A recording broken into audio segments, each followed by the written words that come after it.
Pasteur, secretário de Estado, Cardeal Pietro Parolin.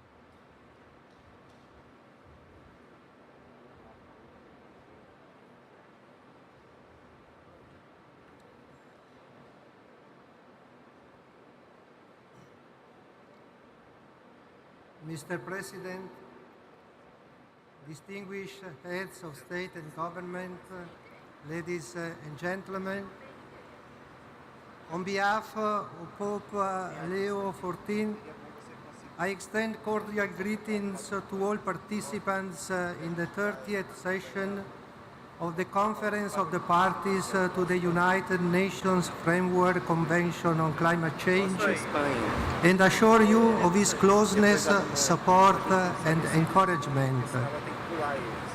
If you want to cultivate peace, care for creation, there is a clear link between peace building and the stewardship for creation. The quest for peace by people of goodwill surely would become easier if all acknowledge the indivisible relationship between God, human beings, and the whole of creation.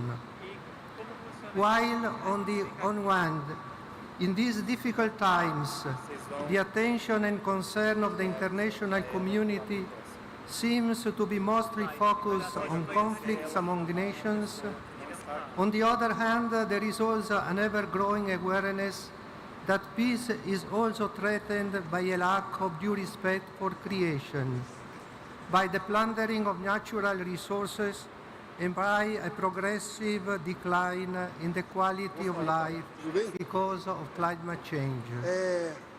Due to their global nature, these challenges endanger the lives of everyone on this planet, and therefore require international cooperation and a cohesive and forward-looking multilateralism, which puts the sacredness of life, the God-given dignity of every human being, and the common good at its center. Regrettably, we observe political approaches and human behaviors that go in the opposite direction, characterized by collective selfishness, disregard for others, and short-sightedness. In the midst of a world that is in flames as a result of both global warming and armed conflicts, this conference should become a sign of hope through the respect shown to the views of others in the joint endeavor to search for common language and consensus while putting aside selfish interest, bearing in mind the responsibility for one another and for the future generations. Mr. President, already in 1990, Pope St. John Paul II emphasized that the ecological crisis is a moral issue, and as such, it reveals the urgent moral need for a new solidarity, especially in relations among the developing nations and those that are highly industrialized. States must increasingly share responsibility in complementary ways for the promotion of a natural and social environment that is both peaceful and healthy. Tragically, those in the most vulnerable situations are the first to suffer the devastating effects of climate change, deforestation, and pollution. Caring for creation, therefore, becomes an expression of humanity and solidarity. From these perspectives, it is vital to turn words and reflection into choices and actions based on responsibility, justice, and equity to achieve lasting peace by caring for creation and our neighbors. Furthermore, as the climate crisis affects everyone, remedial actions should include local governments, mayors and governors, researchers, youth, entrepreneurs, faith-based organizations, and NGOs. Mr. President, a decade ago, the international community adopted the Paris Agreement, recognizing the need for an effective and progressive response to the urgent threat of climate change. Unfortunately, we must admit that the path to achieving the goals set out in that agreement remains long and complex. Against this backdrop, state parties are urged to courageously accelerate the implementation of the Paris Agreement and the United Nations Framework Convention on Climate Change. 10 years ago, Pope Francis signed the encyclical letter Laudato Si, in which he advocates for an ecological conversion that includes everyone, since climate is a common good belonging to all and meant for all. At the global level, it is a complex system linked to many of the essential conditions for human life. May all the participants in this COP30, as well as those actively following its work, be inspired to embrace with courage this ecological conversion in thought and actions, bearing in mind the human face of the climate crisis. May this ecological conversion inspire the development of a new human-centered international financial architectures that ensures all countries, especially the poorest and those most vulnerable to climate disasters, can reach their full potential and see the dignity of their citizens respected. This architecture should take account also the link between ecological debt and foreign debt. May an education in integral ecology be promoted that explains why declaration at the personal, family, community, and political levels shape our common future, while raising awareness of the climate crisis and encouraging mindset and lifestyles to better respect creation and safeguard the dignity of the person and the inviolability of human life. May all the participants in this COP30 commit themselves to protecting and caring for the creation entrusted to us by God in order to build a peaceful world. I assure you of the prayers of the Holy Father as you make important decisions at this COP30 for the common good and for the future of humankind. Thank you very much.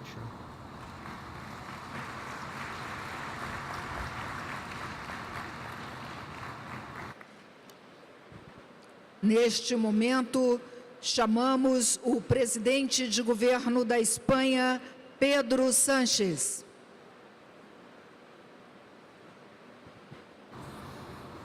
Presidente, Excelencias, el cambio climático mata y, por desgracia, cada vez más. Lo sabemos bien en mi país, en España, donde más de 20.000 vidas en los últimos 5 años se han perdido como consecuencia de la emergencia climática. Hace unos días se cumplió el primer aniversario de la terrible tormenta, de la terrible dana que golpeó varias zonas de mi país, donde fueron 237 víctimas mortales a las que hoy quiero dedicar mis primeras palabras. Este verano también hemos vuelto a sentir el golpe de la naturaleza. Esta vez no fue el agua, sino el fuego. Olas de calor interminables alimentaron incendios que superaban toda capacidad de extinción. Las llamas de nuevo se llevaron vidas y arrasaron casi 500.000 de hectáreas. Sé que muchos otros líderes contarán historias parecidas, todas vinculadas con una realidad inapelable, y es que la emergencia climática que sufrimos mata a nuestros conciudadanos. Y esto no es ideología, es ciencia. Y por tanto, hoy, Excelencias, no intentaré convencer a quienes aún niegan o relativizan el impacto del cambio climático. No hay evidencia empírica, por abrumadora que ésta sea, capaz de hacer cambiar la opinión a quien ha elegido ponerse una venda en los ojos. Hoy quiero dirigirme a quienes sí creen en la ciencia y tienen el coraje moral de dar la batalla. a quienes en definitiva no se rinden ni reculan por cálculo político o por miedo a ser devorado por fuerzas negacionistas. A todos ellos quiero decirles que pueden contar con España. Y lo hacemos por convicción moral, porque nosotros sí honramos la palabra dada, pero sobre todo porque creemos en la transición verde como un motor de crecimiento y de transformación. En estos 7 años que tengo el honor de ser presidente del Gobierno de España, mi país ha aumentado en un 140% su capacidad instalada de energía solar y de energía eólica. Y hemos multiplicado exponencialmente nuestra capacidad de autoconsumo. Nuestra economía, por tanto, es una de las que más crece de toda la OCDE y además demostramos no solo que es posible crecer mientras se reducen las emisiones de gases de efecto invernadero, sino que además demostramos que es la mejor manera de hacerlo factible. Se trata, en definitiva, excelencias, de afrontar el debate climático no desde el miedo, sino desde la esperanza, no apelando a los sacrificios y a las renuncias, sino a las oportunidades que brinda la economía verde. No desde una posición, por tanto, a la defensiva, sino pasando a la ofensiva, porque sabemos que nuestro modelo es mejor y que además funciona mejor. Solo así podremos ganar el apoyo necesario para librar esta batalla contra un enemigo implacable, un enemigo, la emergencia climática, que no solamente mata, sino que también nos empobrece. Entre el año 2020 y el año 2023, la emergencia climática se tradujo en 44.500 millones de euros anuales de pérdidas en la Unión Europea. Y algunas estimaciones cifran en hasta 1/3 del Producto Interior Bruto global el coste de no actuar frente a la emergencia climática. Excelencias, ni partimos de cero, ni debemos, por tanto, resignarnos. El Acuerdo de París marca el camino, los avances son innegables, los escenarios más extremos se están descartando y a escala global las energías renovables ya generaron más electricidad que las centrales térmicas de carbón durante la primera mitad del año 2025. Es evidente que no basta, que no es suficiente, que hay que hacer mucho más y que podemos hacer mucho más. El último informe sobre contribuciones determinadas a nivel nacional refleja la persistencia de una brecha enorme entre objetivos y realidades. Y España hará lo que esté en su mano para que Europa siga liderando esta ambición. Y lo demostramos estas semanas empujando para que finalmente la Unión Europea aprobara el compromiso de reducir las emisiones de gases de efecto invernadero en un 90% para el año 2040 y en un, evidentemente, 100% en el año 2050 respecto a los niveles de 1990. Además, nuestra palabra está refrendada por los hechos, porque España está cumpliendo. Cumplimos con el objetivo de financiación climática internacional, superando los 1.700 millones de euros en el año 2024. Avanzamos en el incremento de la ayuda oficial al desarrollo y trabajamos para aumentar la financiación en la adaptación al cambio climático. Y hemos logrado eliminar la financiación internacional con dinero público de proyectos de combustibles fósiles y también estamos avanzando junto a otros países para gravar los vuelos de clase premium y jets privados. Es lo justo, que quien más tiene, más contamina, pague, por tanto, lo que le corresponda. Este año, además, España reafirma su compromiso con el multilateralismo climático, 45 millones de euros entre el Fondo de Adaptación, el Fondo de Respuesta ante Pérdidas y Daños y la facilidad de financiación para observaciones sistemáticas de la Organización Meteorológica Mundial. Por tanto, concluyo, el clima es mucho más que una estadística, es el pan que falta cuando hay sequía o la casa que se pierde cuando llega la riada. Si no tenemos y tomamos acciones decididas para reducir drásticamente las emisiones, existe un riesgo real de que en la próxima década se rebasen los 2 grados de aumento de temperatura y todos sabemos las consecuencias tan devastadoras que tendrá para nuestros países. Así que evitémoslo, el tiempo se nos agota, actuemos juntos en lugar de fallar por separado. Nada más y muchas gracias, señor presidente.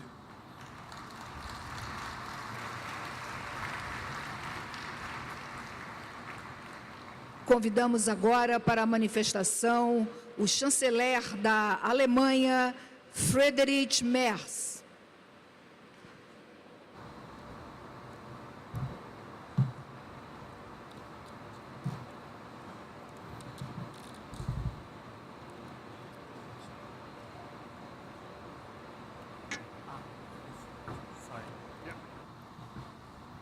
Sehr geehrter Herr Präsident, Exzellenzen, liebe Kolleginnen und Kollegen, meine sehr geehrten Damen und Herren! Die Klimakonferenz in Belem ist Anlass, um Bilanz zu ziehen.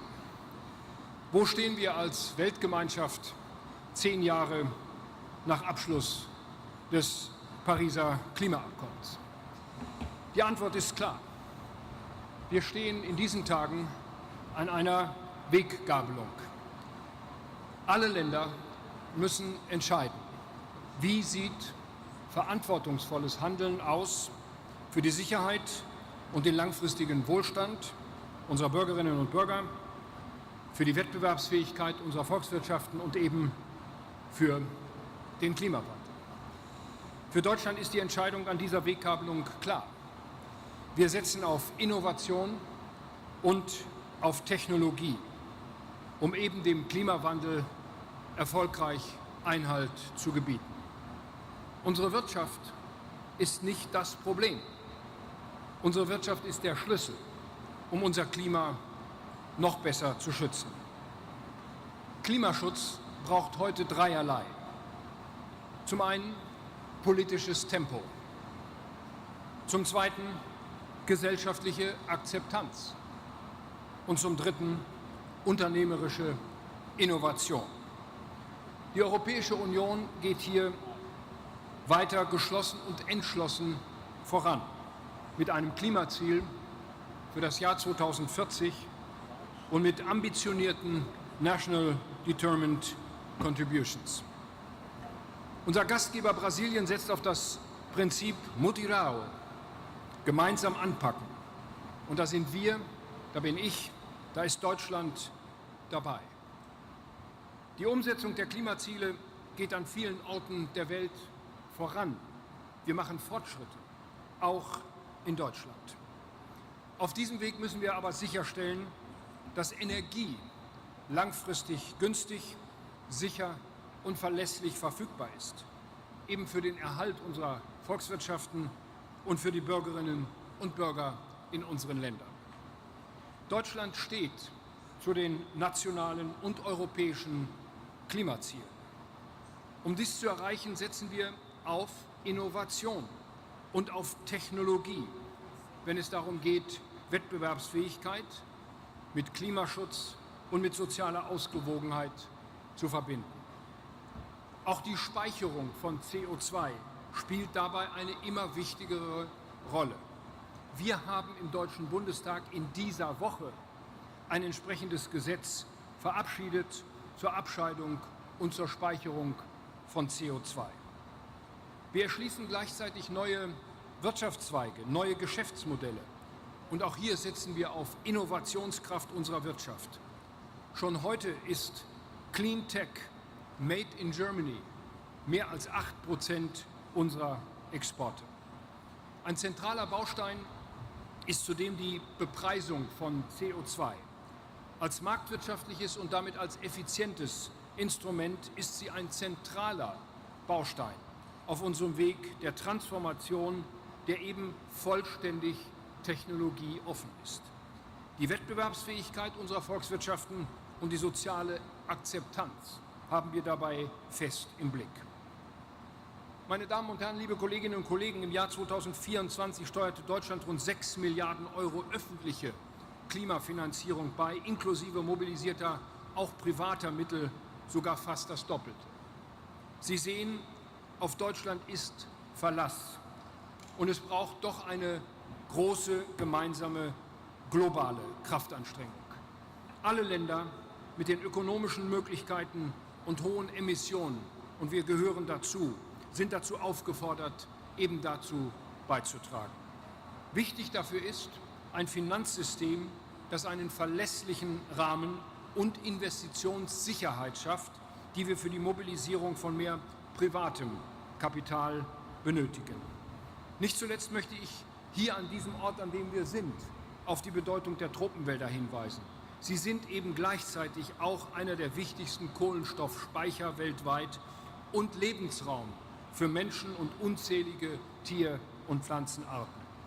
Deshalb ist es mir besonders wichtig, heute von dieser Stelle aus zu sagen, Deutschland unterstützt die Tropical Forest Forever Facility und wir werden einen namhaften Betrag zum Gelingen dieser Initiative beisteuern.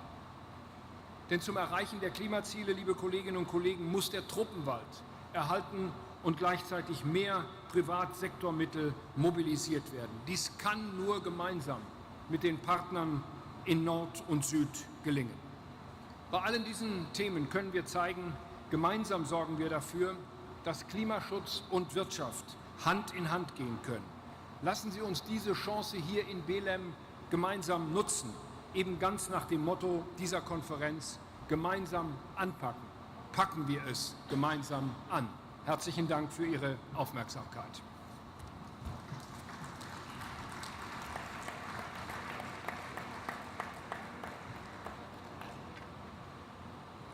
Neste momento, companheiros e companheiras, autoridades participantes dessa segunda mesa temática. Eu queria dizer para vocês que nessa segunda sessão temática da COP de Belém, vamos abordar os desafios para uma transição energética justa, ordenada e equitativa. A ordem do dia prevê a participação do meu amigo, secretário-geral das Nações Unidas, Antônio Guterres, e de um representante da sociedade civil. Na sequência, o chefe de Estado e de Governo farão intervenção de 3 minutos e os representantes de organismos internacionais terão 2 minutos. Agora, antes de eu fazer o meu discurso, eu vou chamar para um vídeo que vai passar para vocês assistirem.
Sair da frente. Quando for passar vídeo, o pessoal tem que sair da frente, cara.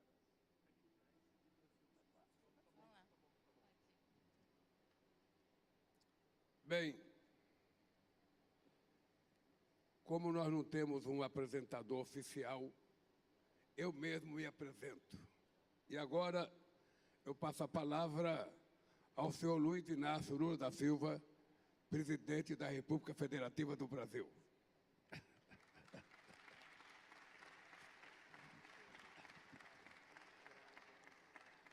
As decisões que tomarmos com relação ao setor energético definirão o nosso sucesso ou o nosso fracasso na batalha contra a mudança do clima.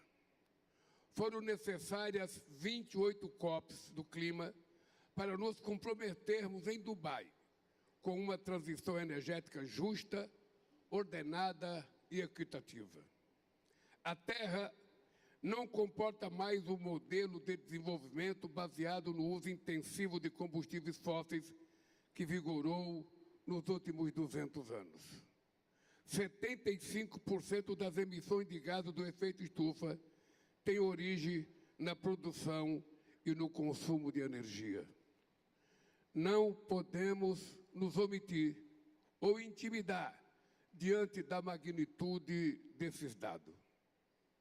Já sabemos que não é preciso desligar as máquinas e motores, nem fechar fábricas ao redor do mundo de um dia para o outro.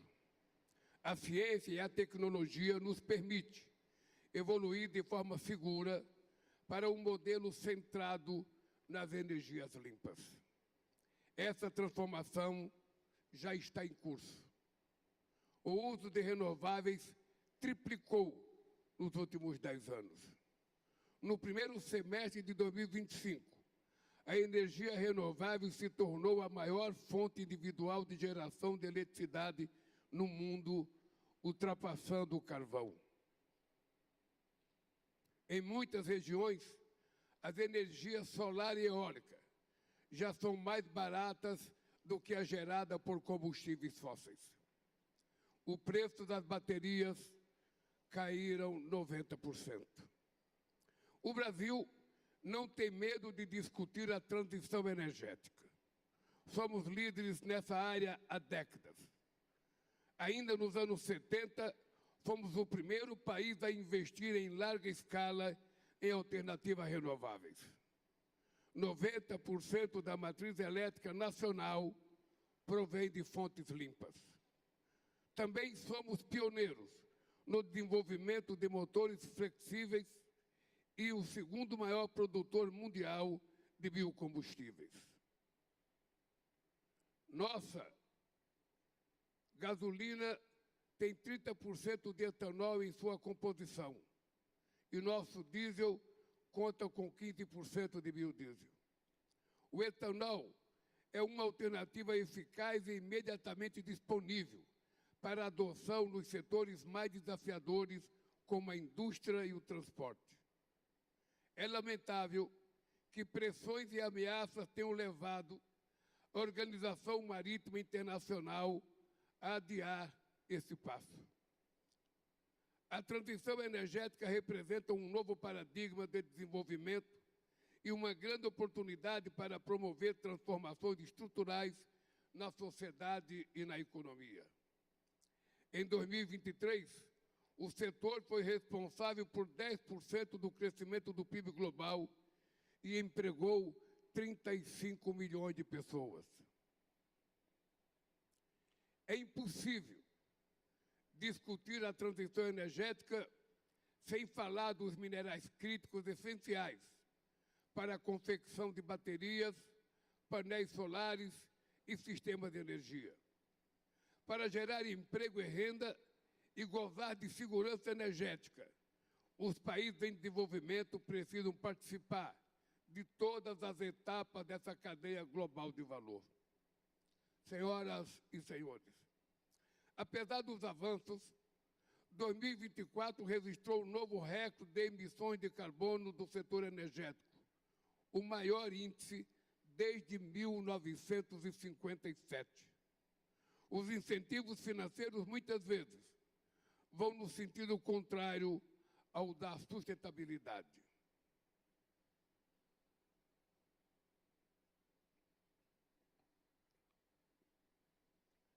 No ano passado,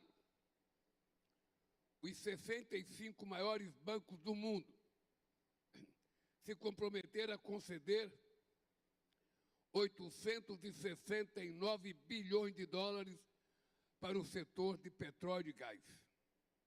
Desde a adoção do Acordo de Paris, a participação dos combustíveis fósseis na matriz energética global diminuiu apenas de 83% para 80%. O conflito na Ucrânia reverteu anos de esforços para a redução da emissão de gás de efeito estufa e levou à reabertura de minas de carvão. Gastar com armas o dobro do que destinamos à ação climática é pavimentar o caminho para o apocalipse climático.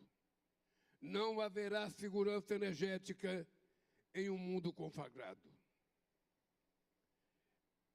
É fundamental combater todas as formas de pobreza energética.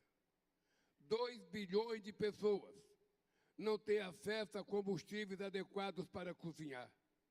660 milhões de pessoas dependem de lamparinas ou de geradores a diesel nas periferias das grandes cidades e nas comunidades rurais da América Latina, da África e da Ásia. 200 milhões de crianças frequentam escolas sem acesso à luz elétrica.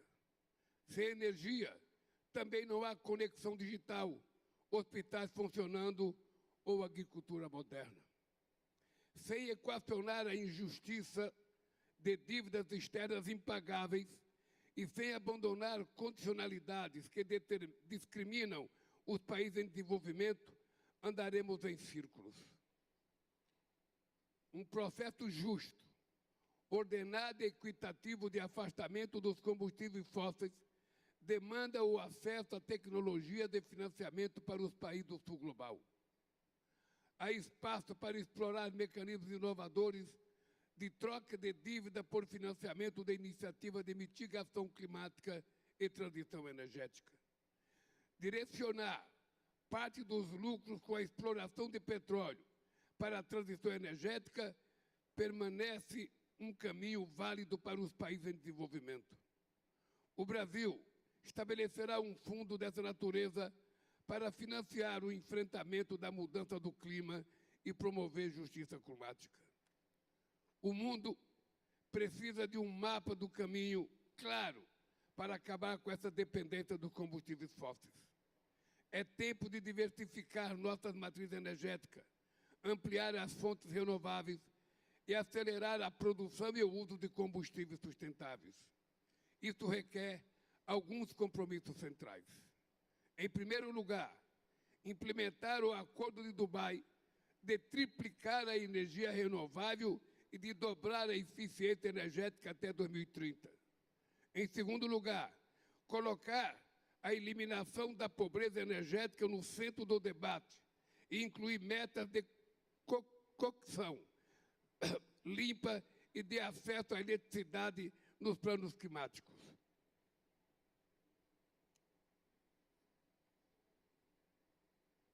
Em terceiro lugar, aderir ao compromisso de Belem para quadruplicar o uso de combustíveis sustentáveis até 2035 e acelerar a descarbonização dos setores mais desafiadores. Os cientistas já cumpriram seu papel. Nesta COP, os negociadores devem buscar entendimento. E nós, os líderes, devemos decidir se o século XXI será lembrado como o século da catástrofe climática ou como o momento da reconstrução inteligente. Muito obrigado.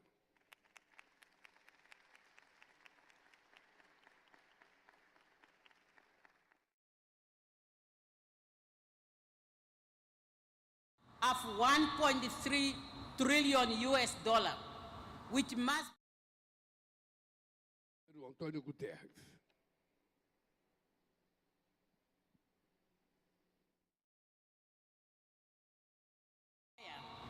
The future will not judge us on the number of COP conferences or other climate-related conferences we are hosting, but on the concrete action we have to take to save Mother Earth, for her to take care of us now and in the future. I thank you for your kind attention.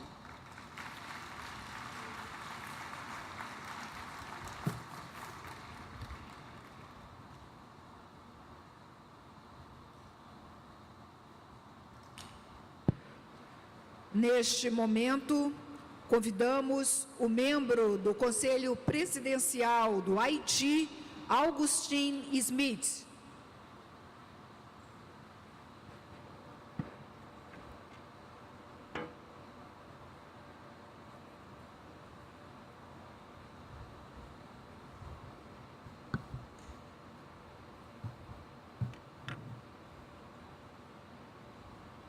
Monsieur le Président, Monsieur le Secrétaire général, Excellences, Mesdames et Messieurs, les chefs d'État et de gouvernement, Mesdames, Messieurs les chefs de délégation, distingués délégués. C'est avec un profond sentiment de responsabilité que je porte aujourd'hui la voix du peuple haïtien à cette 30e conférence des parties à la Convention cadre des Nations Unies sur les changements climatiques. Je veux premièrement adresser mes sincères remerciements à son Excellence le Président Luiz Inacio Lula da Silva et au peuple brésilien pour leur accueil chaleureux. Je félicite le Secrétaire général des Nations Unies pour son engagement constant en faveur de la paix et de la justice internationale. Excellences, distingués délégués, ma délégation veut rappeler que le réchauffement général de la planète est dû aux activités humaines. Les industries polluantes sont les principales sources des émissions de gaz à effet de serre. Malheureusement, ce sont les pays du Sud qui sont les grandes victimes de phénomènes qu'ils n'ont pas créés. Pour les petits États insulaires au développement, les changements climatiques sont déjà une menace existentielle. Et si l'on parvient à perdre notre territoire, nous perdons notre identité, notre histoire et notre culture. Déjà, les risques sont réels. Si rien n'est fait, des villes côtières et même des îles entières pourront disparaître dans les prochaines décennies à cause de la montée des eaux. Haïti, mon pays, est l'un des États les plus vulnérables au changement climatique. Il est classé au premier rang de l'indice mondial des risques climatiques et au troisième rang de l'indice des risques climatiques à long terme. Il fait face à la sécheresse, aux inondations côtières, à la salinisation des sols, à une érosion de sa biodiversité et à une baisse du rendement agricole. Les ouragans, de plus en plus violents, dévastent le pays. La semaine dernière encore, l'ouragan Melissa a fait 47 morts, 17 disparus et occasionné des dégâts matériels considérables dans le sud et l'ouest du pays. Le Conseil présidentiel de transition a une pensée émue à l'intention des victimes haïtiennes et met en œuvre en ce moment un plan de réponse adapté aux pertes et aux besoins. Nous profitons aussi de l'occasion pour adresser nos sympathies aux autres peuples de la région caribéenne touchés par cette catastrophe. Excellences, distingués délégués, l'État haïtien a toujours agi pour répondre à ses engagements visant l'atténuation en luttant pour l'adaptation du pays. Depuis 2005, la législation nationale continue d'être actualisée pour répondre aux défis environnementaux et climatiques. Mon pays a présenté plusieurs communications nationales et a élaboré un plan d'action national d'adaptation et une politique nationale sur les changements climatiques. Nous avons adhéré au programme pilote sur la résilience climatique, PPRC, et soumis en 2021 une première actualisation de notre contribution déterminée au niveau national. Je veux souligner que les pays en développement, et particulièrement les petits États insulaires qui sont les moins responsables du réchauffement climatique, ne pourront pas réussir leur adaptation sans une solide solidarité internationale sincère et agissante. Les pays industrialisés, principaux responsables du réchauffement climatique, se sont engagés à offrir une assistance financière et technique accompagnée du renforcement des capacités .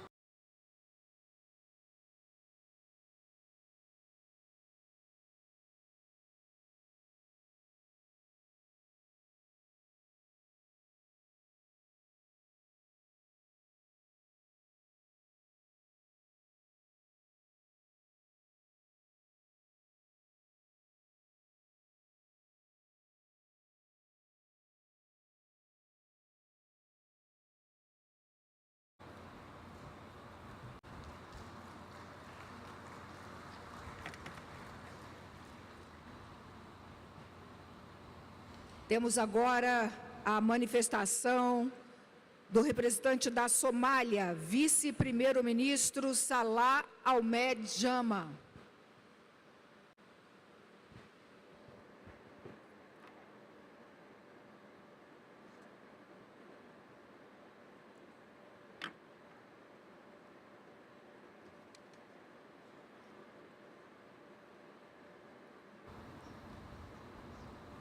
President of Brazil, President Lula, dignitaries, heads of states, greetings to you all. And let me begin by thanking the government and the people of Brazil for their generous hospitality accorded to all of us.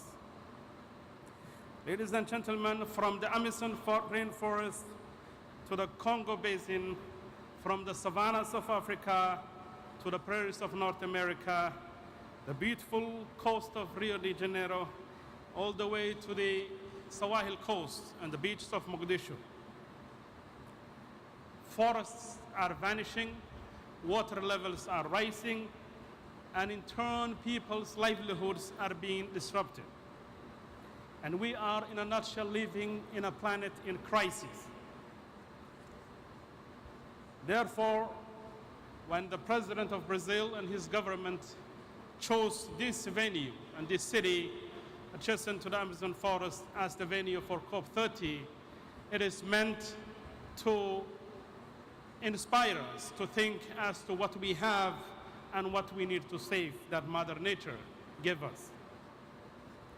For those that still continue to question the impact of climate change, perhaps a close look at the unfortunate disasters unfolding in the Caribbean and other small island countries should be enough to give us an alarming bells. The intensity of the Hurricane Melissa is a telling case of climate change impact and it is deadly consequence. I speak on behalf of my country, Somalia, a nation that contributes to less than 0.019% of global green gas emissions, and yet is ranked as one of the top 3 most hard-hit countries in the front line of climate change crisis. For Somalis, climate change is not a distant future. It is here and happening. It is the mother that has to walk tens of kilometers to fetch water.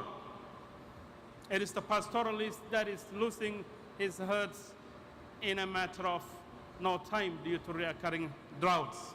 And it's the child that ends up in a camp, suffering from hunger and subject to disease. This is not a statistics, but a story of human suffering and survival. Ladies and gentlemen, Somalia comes to the COP30 with hope for action, armed with clear plans and strategies. We have submitted our 3rd generation NDC and advanced our National Adaptation Plan, both embedded in our National Transformation Plan. Our priorities are very clear. The first priority is adaptation and resilience at a large scale. Our National Adaptation Plan, estimated at $6.3 billion by 2025, we seek partnership that builds early warning systems, climate-smart agriculture, resilient health systems, and climate-proof infrastructure. For Somalia, adaptation is not a charity, but justice. Particularly women and youth who bear the heaviest burdens must be empowered and engaged. Secondly, the issue of access to climate finance is the top priority for countries like Somalia and other similar fragile and conflict-prone countries. Globally, climate finance has reached over $1.5 trillion in 2022, yet fragile and conflict-affected countries together received less than 5% of that total. In Somalia, actual flows were under 300 million by the year 2020, which is less than 1% of what is required to adapt to climate change. We call for more grants, fewer loans, and faster access and support that strengthens national systems. Timely finance is the bridge between vulnerability and viability. In an era of decreasing ODI and shrinking multilateralism, perhaps climate finance could be the only source for financing development in countries like ours. Third, we welcome the recently established Loss and Damage Fund. In the case of Somalia, recent estimates estimate direct climate-related losses in Somalia to about $2.8 billion. So we are certainly facing the brunt of climate change in terms of damage in the form of livestock lost and agrarian communities devastated. We welcome the new fund, but urge rapid capitalization and action because every delay deepens suffering and erodes hope. Fourth, the issue of energy transition is a priority for Somalia and Africa at large, with over 600 citizens in Africa that have never seen electricity. We intend to transition to green energy, but in a just and transferable manner. Somalia has a huge potential in solar and wind, but that needs a huge investment in the form of decentralized mini-grids, solar irrigation, and clean cooking solutions. And finally, climate impact and adaptation is intrinsically linked to peace, stability, and they are both inseparable. In Somalia, droughts and floods displace families, fuel conflict, and undermine stability. That's why climate action is peaceful action, an investment in security and dignity. Excellencies, the Paris Agreement promised equity, yet the gap between promise and practice continues to widen. Those least responsible must not bear the heaviest burden. Finance must be accessible, technology must be transferable, and decision-making must be inclusive, so that vulnerable nations can shape their own climate future. We aspire to a future where resilience drives peace, prosperity drives dignity, and a future where no child goes hungry because the rains have failed. A future where renewable energy lights every Somali village. As the poet Warsan Shire reminds us, no one leaves home unless home is the mouth of a shark. So when communities that are leading their normal lives in their normal habitat are struck again and again by impact of climate change in various forms and shapes, they end up becoming IDPs on the outskirts of big cities. For millions of Somalis, climate change has turned home into a shark. Let's work together to tame it, invest in resilience, invest in peace, and invest in Somalia. Thank you very much.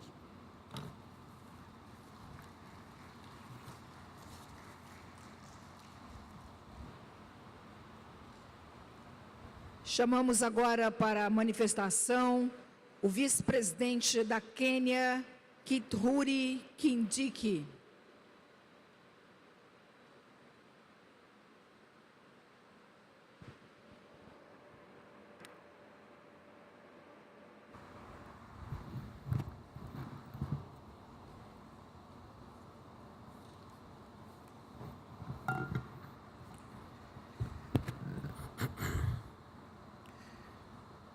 I congratulate you, Mr. President of COP30 on your election, and I want to assure you that Kenya will fully support you as you discharge your responsibilities. Excellencies, the devastating effects of climate change continue to ravage our planet. This year, various parts of the world have witnessed alternately the twin crises of severe drought and deadly floods, in addition to record heat waves and wildfires in some parts of the world. The catastrophes have caused death, degraded millions of hectares of land, and caused severe food shortages, with economic losses estimated at $131 billion in the first half of 2025.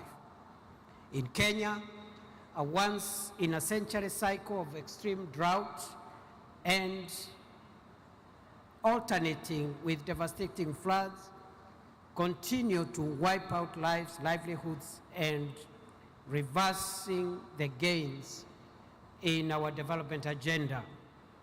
As I traveled here, Excellencies, we are still searching for scores of people who went missing after a mudslide affected one part of our country. And this has become now common than it was before.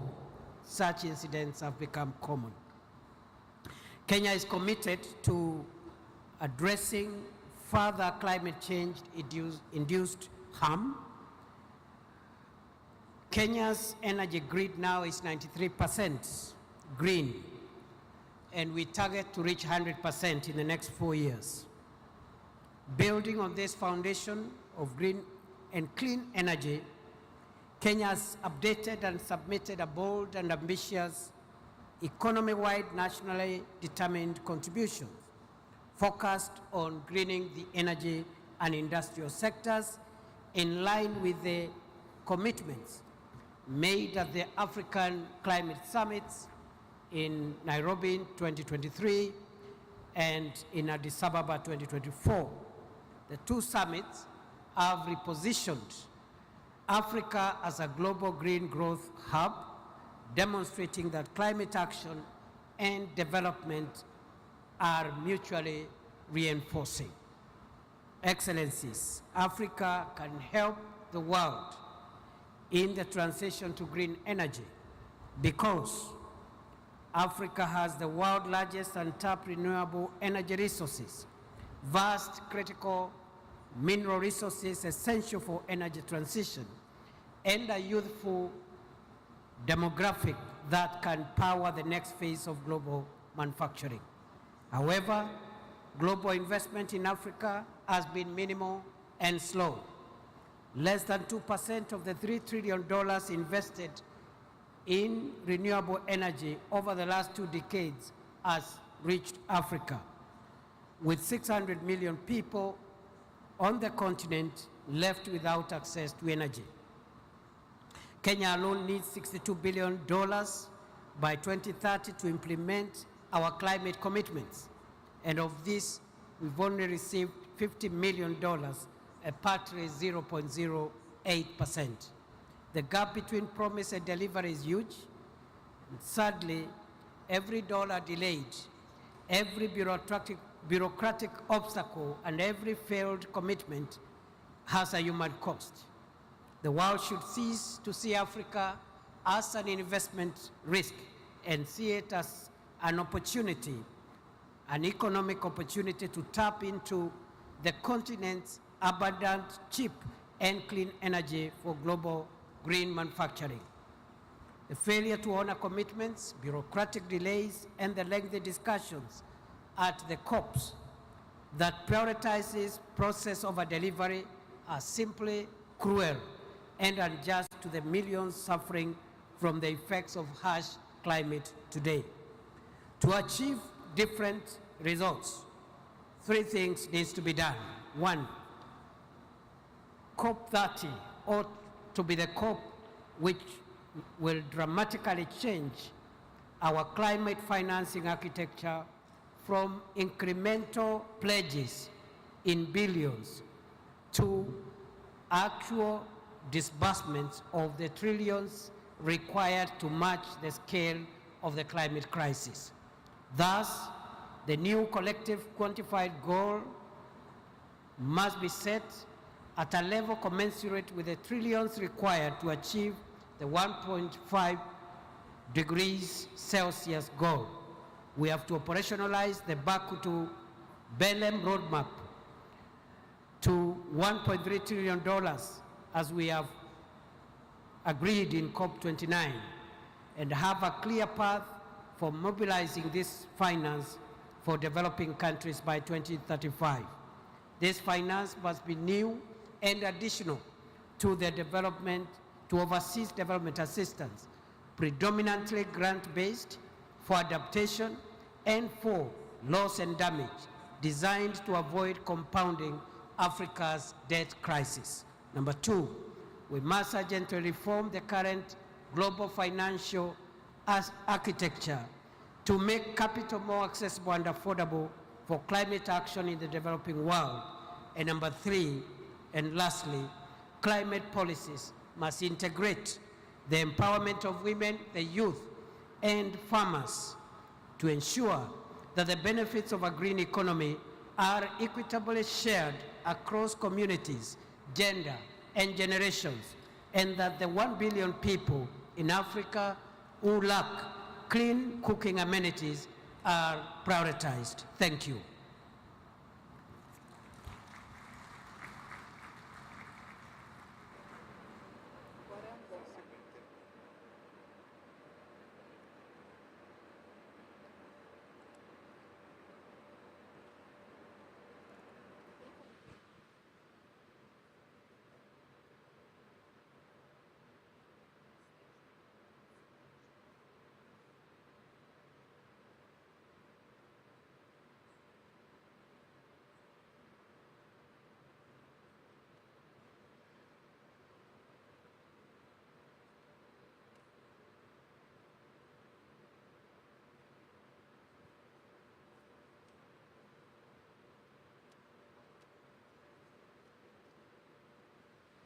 Neste momento, convidamos para a manifestação o presidente do Palau, Surangel Whips Júnior.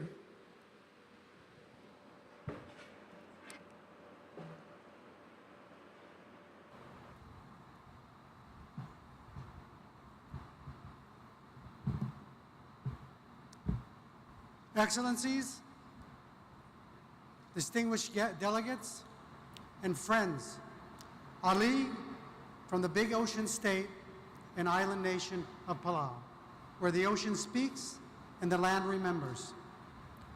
President Lula, thank you for your warm Brazilian hospitality and for your leadership in hosting COP30 here in Belem, the gateway to the Amazon. You know, this sacred setting reminds us of what we must protect and the stewardship we must activate. Guided by that spirit, Palau reaffirms its commitment to international cooperation, our most vital tool in confronting the climate crisis. We express deep concern over the reversal by some long-standing climate commitments and the chronic shortfall in our collective ambition.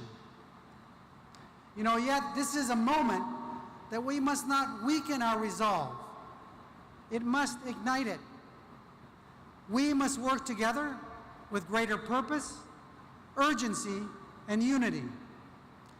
We commend Brazil for its leadership in nature-based solutions and urge it, as COP president, to champion frameworks that value not only restoration, but also preservation of intact ecosystems, both marine and terrestrial. Although Palau's share of global emissions is only 0.00002%, our forests and mangroves make us a net negative emitter. And even as a negative emitter, Palau launched its NDC 3.0, reaffirming our leadership from the front line. Our targets are bold, a reduction of 44% from our 2015 levels by 2035, and a pathway to 100% renewable energy with critical support from our partners, Australia, Taiwan, Japan, and the ADB. We applaud Brazil's clean energy mix and call for a truly just transition, one that is inclusive, equitable, and responsive to the needs of vulnerable nations. It demands enduring partnerships, catalytic investment, and shared innovation. Transitioning away from fossil fuels is central to this. Looking ahead, Palau and our Pacific family support Australia's bid to host COP31 in the Pacific. Australia is on a strong pathway to reduce emissions and is helping countries like ours accelerate the energy transition and adapt to the worsening climate impacts. Like our presence here in the Amazon, our COPs must reflect the geographic diversity of our shared challenges, both green and blue. The Pacific has long served as the world's moral compass on climate justice, fighting for the 1.5-degree goal, and advancing loss and the damage mechanism, and leading the landmark ICJ advisory opinion. It is now the Pacific's turn, and we look to our host and all of you here to help find a pathway to a successful Pacific COP31 with Australia. It's time. As next year's chair of the Pacific Islands Forum, Palau looks forward to advancing the Blue Pacific's Unlocking Blue Pacific Prosperity Initiative and the Pacific Resilience Facility. These two funds invest in the ocean's role of tackling warming and our vision of becoming the first 100% renewables-powered region in the world. This will help us in reallocating the $6 billion the Pacific spends annually on fossil fuels, and will transform livelihoods and prosperity for our people. As we advance this agenda, let us reaffirm our defining principle: leaving no one behind. Despite strong climate ambitions, Taiwan continues to be excluded from this process. With higher emission reduction targets and science-based actions, Taiwan can help accelerate the global transition. Every capable partner, including Taiwan, must have a seat at the table. And as current chair of AOSIS, I speak as one with my fellow leaders. Our future depends on the 2025 NDC synthesis report. And we know it clearly shows we are not on track to limit warming to 1.5. All countries must submit NDCs of the highest ambition and urgently. 1/3 is not acceptable. We need to do better. Equally urgent is our enhanced and accessible climate finance. Our safety and survival are rights, not bargaining chips. And COP30 must deliver the finance that turns ambition into action. You know, Palau's traditional war canoes were manned with warriors to paddle, a chanter to keep them in sync, and a bailer to keep them afloat. We are in a climate war, and the success of our mission is everyone's responsibility. Our survival requires us to chant, bail, and paddle together with unity of purpose as one. Because only together, as the theme of our 80th UN General Assembly reminds us, we are stronger. We envision a Pacific where our children inherit not crisis, but courage and purpose, where our islands are not sinking symbols, but rising beacons of innovation, climate justice, and hope. Obrigado, Kompan Masulang. Thank you.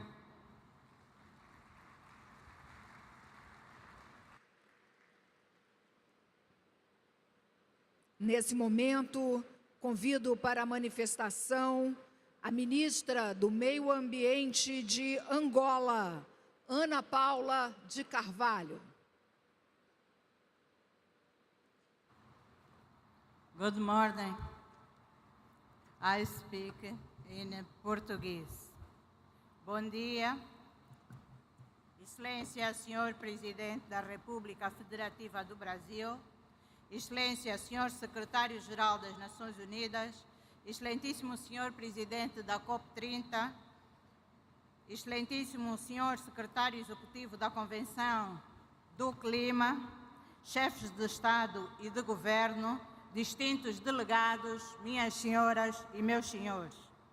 É com grande honra e profundo sentimento de responsabilidade que Angola se junta a esta cimeira de líderes sobre o clima, realizada aqui em Belem, Pará, no coração da Amazônia, um símbolo vivo da urgência de equilibrar o desenvolvimento humano com a preservação do nosso planeta.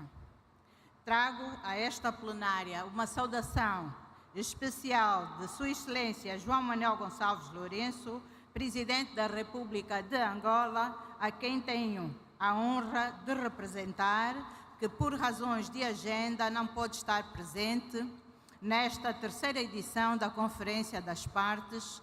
Neste momento, Angola celebra com orgulho 50 anos da nossa independência, uma data de profunda reflexão sobre o caminho percorrido e os desafios que ainda nos unem. Apesar disso, o nosso país reafirma o seu compromisso firme com uma agenda climática justa, solidária e orientada para resultados concretos.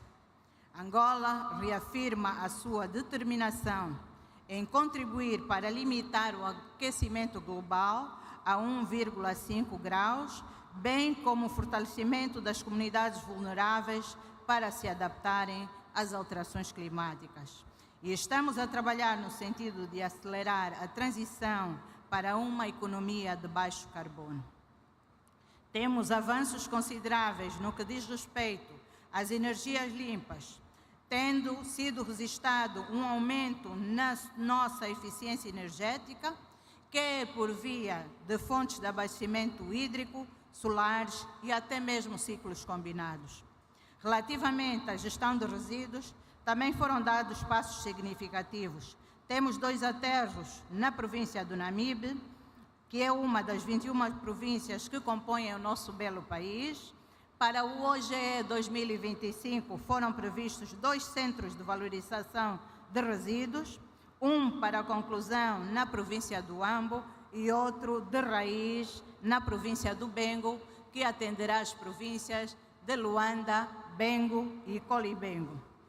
Excelências, minhas senhoras e meus senhores, permitam-me partilhar que Angola é um país rico em recursos naturais, mas também vulnerável aos impactos das alterações climáticas, onde a variedade climática já afeta setores críticos, como a agricultura, os recursos hídricos, a energia e as populações rurais que necessitam de respostas estruturadas e eficientes. Por isso, reconhecemos que a COP30 não deverá ser apenas uma conferência, mas um marco moral e político para definir o rumo da humanidade perante o maior desafio do nosso tempo, isto é, a tripla crise planetária, onde vivemos diariamente efeitos das alterações climáticas, a perda da biodiversidade e a crescente problemática dos resíduos.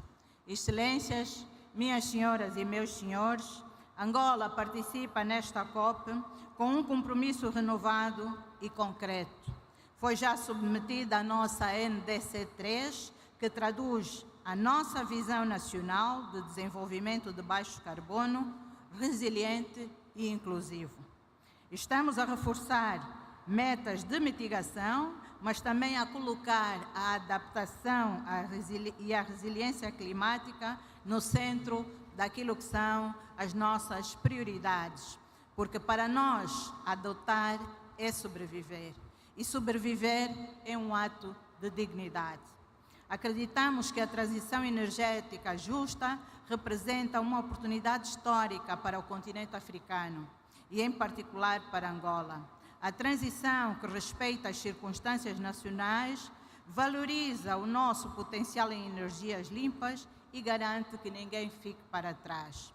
Uma transição justa deve ser também uma transição de justiça ambiental, social e econômica. Trata-se de gerar emprego digno, ampliar o acesso à energia e assegurar a inclusão das mulheres e jovens nas soluções climáticas. Estamos igualmente a finalizar o nosso primeiro Plano Nacional de Adaptação, que será submetido a esta COP30. Este plano integra o clima nas políticas de desenvolvimento, visando proteger os recursos hídricos, agrícolas, reforçar infraestruturas e construir comunidades mais resilientes face à seca, cheias, incêndios florestais que se intensificam a cada ano. A conservação da biodiversidade e a gestão sustentável dos recursos naturais são fundamentais para a nossa soberania ambiental, econômica e social. Mas sabemos que não é possível haver adaptação sem financiamento previsível, acessível e justo. É por isso que nos juntamos à voz dos outros países menos avançados que continuam a enfrentar barreiras desproporcionais para aceder aos fundos que lhes permitem agir. Assim sendo, esperamos que a COP30 seja o início da transformação das promessas em ações reais de financiamento e compromissos em soluções concretas. Excelências, minhas senhoras, meus senhores, nenhum país vencerá esse trabalho sozinho. É por isso que Angola defende firmemente a cooperação Sul-Sul como um dos pilares mais importantes para uma resposta global, mais equitativa, e por isso acreditamos no poder da partilha de conhecimento e na solidariedade entre as nações. O mundo aguarda por decisões corajosas desta cimeira, pois a COP30 deve marcar o ponto de virada em que a missão se traduz em ação, em que os compromissos se tornam implementações e que a esperança volta a ser credível. Angola reafirma o seu compromisso em ser parte ativa da solução, transferindo resiliência, promovendo uma economia verde e inclusiva e defendendo uma agenda climática africana forte e solidária. Termino a minha intervenção com uma frase que alguém escreveu, mas que nós apoiamos. O desafio climático é, antes de tudo, um teste à nossa capacidade de cooperar e de acreditar que o destino da humanidade é comum. Thank you, merci beaucoup, muito obrigada.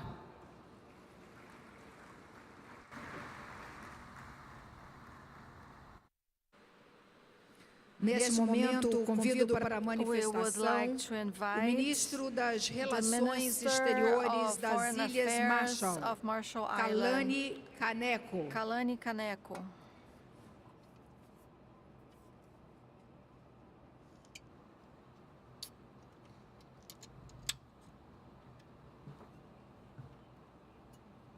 Madam President, Excellencies, I want to start by stating my sorrow at the devastation wrought by Hurricane Melissa in the Caribbean. As islanders, we cannot help but see ourselves in the images coming out of Jamaica, Cuba, and Haiti. All we have to do is look outside our front doors to witness the impacts of climate change. For centuries, we were protected by the vast blanket of ocean that served as a thoroughfare between islands and provided the abundance food that nourished us. And when the swells rose high, the coral reefs that surrounded us provided protective rings to calm the waves. But now the sea rises, the coral dies, and the fish stock leaves our shores for cooler waters. What will happen when the next storm comes to us? If this is a COP of truth, then to answer this question, as the President of Chile said, we must begin with the science. And the International Court of Justice advisory opinion reaffirmed that our response must be a collective one, guided by the best available science and the 1.5 degree temperature limit, grounded in human rights principles of equity, justice, and directed toward ensuring that those most responsible provide support for those most vulnerable. We put our faith in the Paris Agreement 10 years ago, and we have worked tirelessly to live up to its commitment. The Marshall Islands delivered the NDC in February, and we submitted our National Adaptation Plan 2 years ago. and we are doing our utmost to implement these plans with limited resources. We know that the Paris Agreement has moved the needle on climate action. We have expanded clean energy and slowed warming. But the future of my country depends on each and every party coming together to do more faster. Whether leaders are here or not, the largest emitters must show up on paper with higher ambition, NDCs, and more finance. This COP needs to agree on an adaptation package with a new finance goal at its heart, with concessional terms and direct access to small island states. Because I tell you, in the Marshalls, our adaptation needs are overwhelming. For us and islanders alike, adaptation finance means investing in our survival in the face of hurricanes, wildfires, droughts, famine, and sea level rise.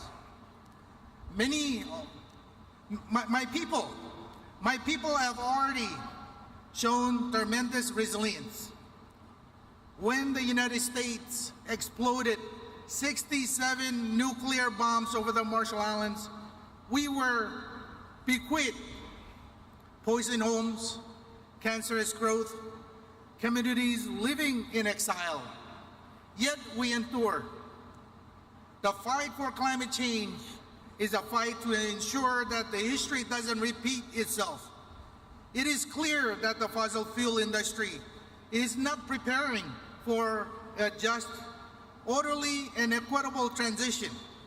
Instead, we see a future of supply shocks, conflict of resources, stranded assets, and the legacy of dangerous climate change being visited upon us to serve the interests of others. A legacy now visited on Caribbean shores. So I stand with President Lula and support his call for international community to come together to define a roadmap for the transition away from fossil fuel. I am equally inspired by the COP President's call for a spirit of Muri Trao, in which we work together to achieve more than we could ever possibly imagine doing alone. Every voice should be heard at this COP. Every nation needs to be part of the solution. The Marshall Islands has long called for Taiwan to be part of the UNFCCC process, and I repeat that call again today. When nations' voices are silenced, democracy dies. The behavior last month around the International Maritime Organization was shocking. It cannot happen again. It is time for those of us who believe in cooperation to stand together in this fight to tackle climate change. It is the spirit of Mutirao that we must employ to find the emitters, or to find the emissions reductions that we have to make to get 1.5 back within reach. No government wants to be told that they didn't do enough, that they must go home and try harder. But that's what I'm asking us all to do. But this time, let's work together. Let's help one another, learn from each other, support one another, and be ready for the next storm. Comoldada, obrigado. Thank you.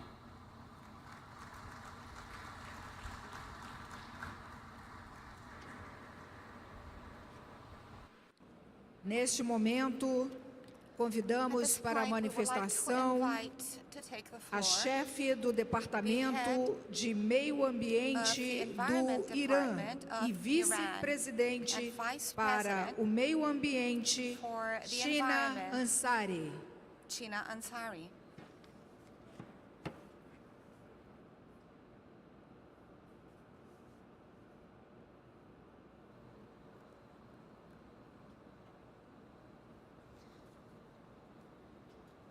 In the name of God, Mr. President, distinguished heads of state and representatives, ladies and gentlemen, at the outset, I wish to express my sincere appreciation to the government and people of Brazil for hosting the COP30 in Belem.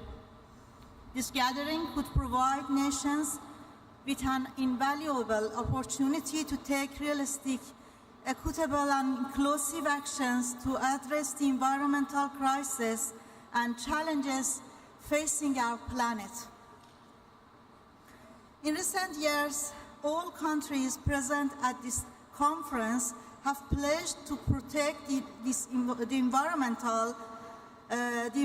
by reducing greenhouse gas emissions, adapting to climate change, and moving toward the use of renewable energy sources.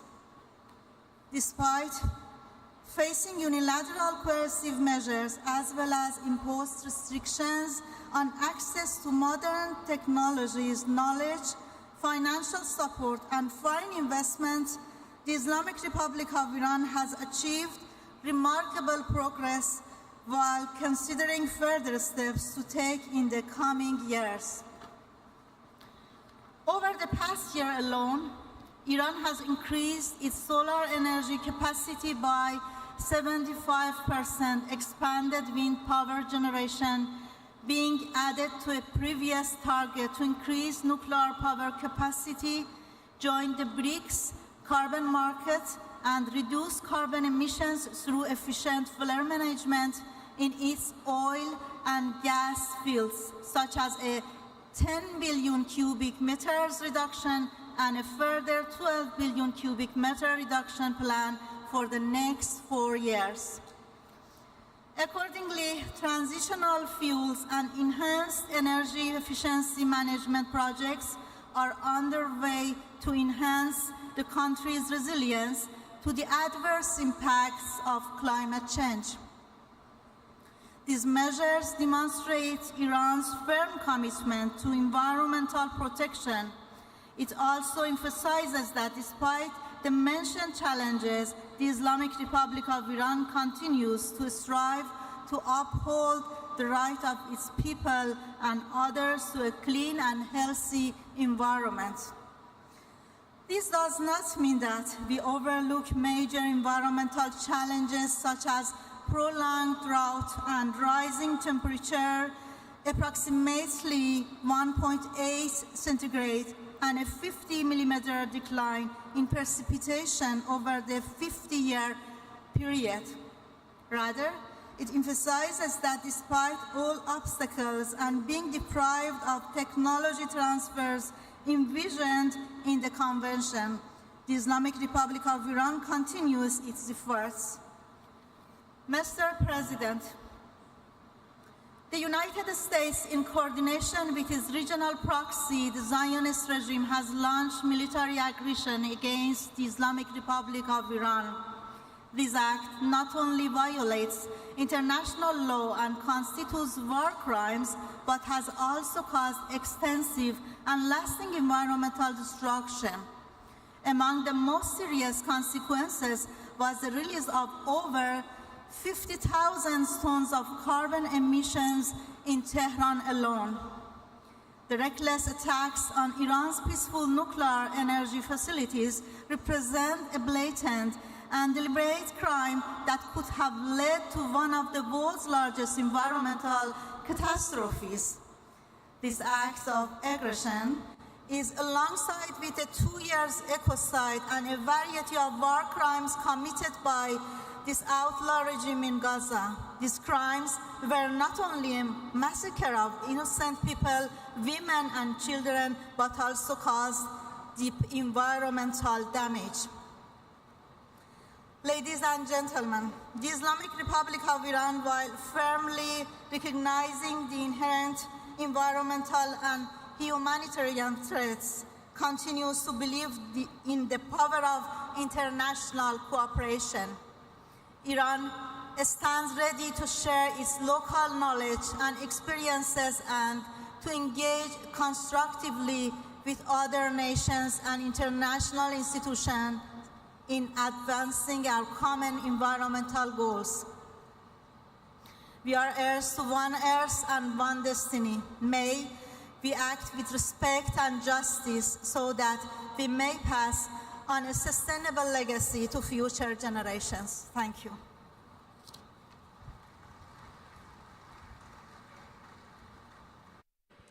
Neste momento, convidamos para a manifestação Now we would o like ministro to do Meio invite the Ambiente Minister do of the Iraque, Environment of Iraq, Alô Mustafa Hello, Al-Askari. Mustafa Al-Askari.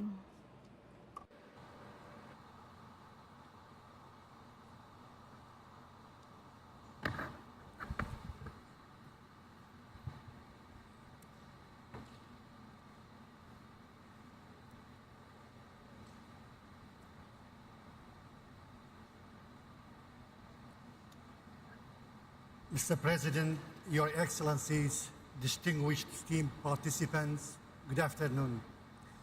From Mesopotamia, the land of Iraq, we extend our greetings to you, to Brazil, the home of the Amazon, the lung of the earth, and an active contributor to climate equilibrium throughout the Holocene epoch.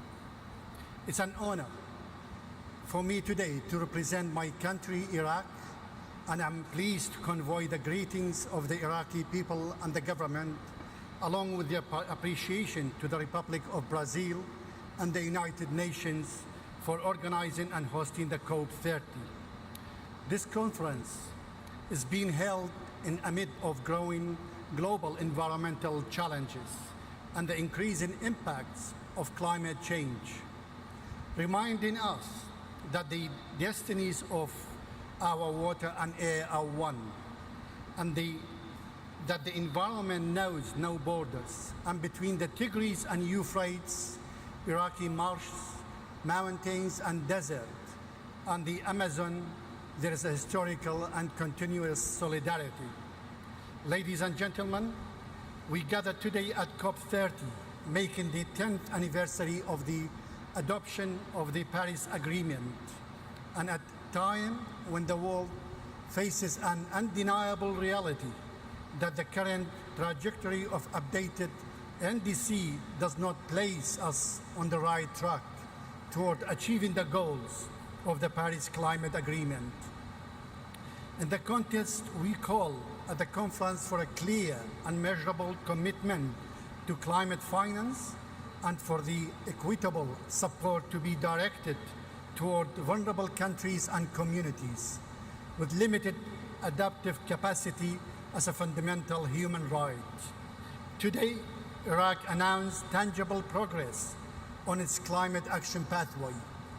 We have submitted our second nationally determined contribution 2025 to 2030, which serves as the overarching framework and roadmap for climate action in the country.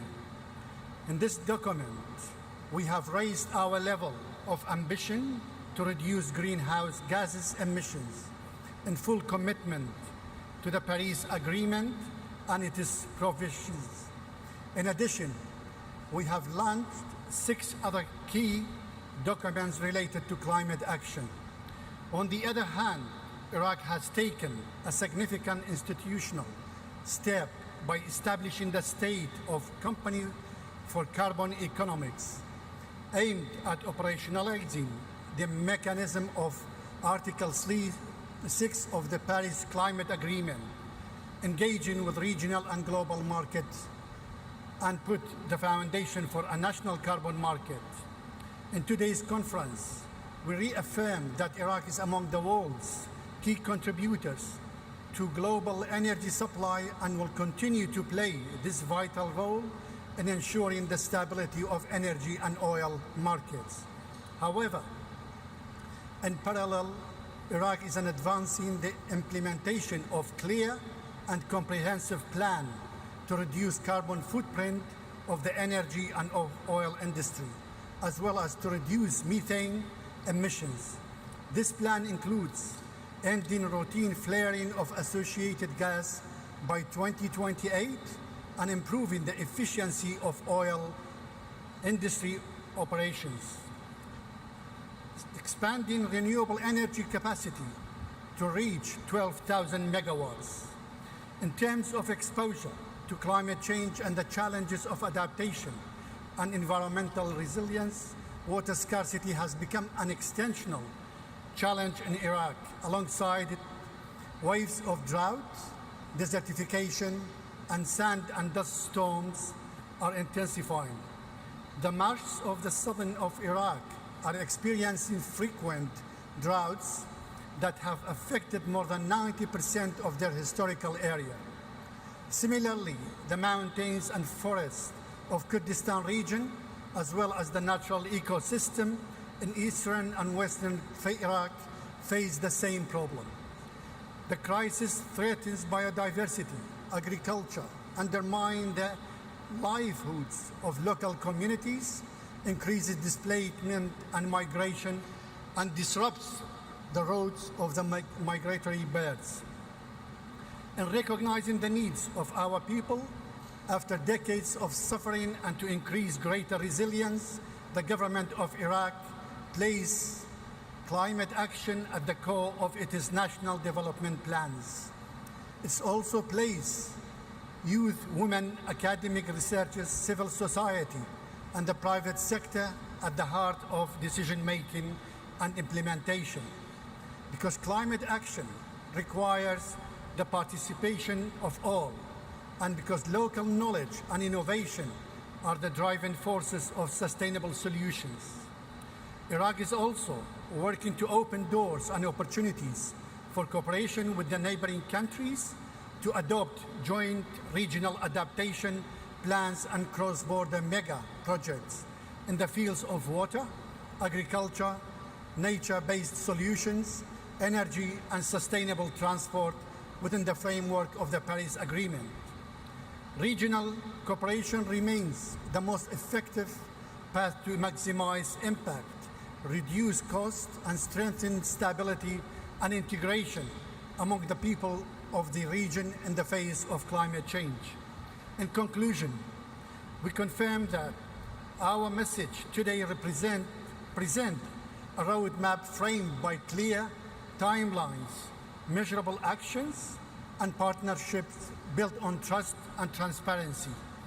What we have outlined in second nationally determined contribution, along with the institutional reforms and implementation projects we have launched, from ending routine gas flaring to expanding solar energy, representing a genuine commitment by Iraq that deserves recognition and support through financing, technology, and expertise.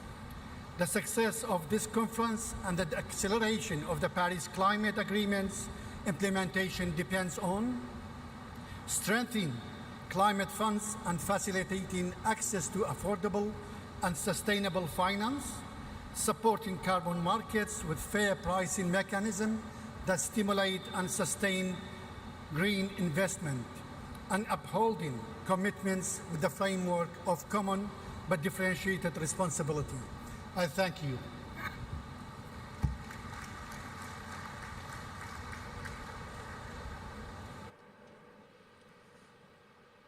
Nesse momento, convidamos o ministro do Meio Ambiente da Jordânia, Ayman Suleiman.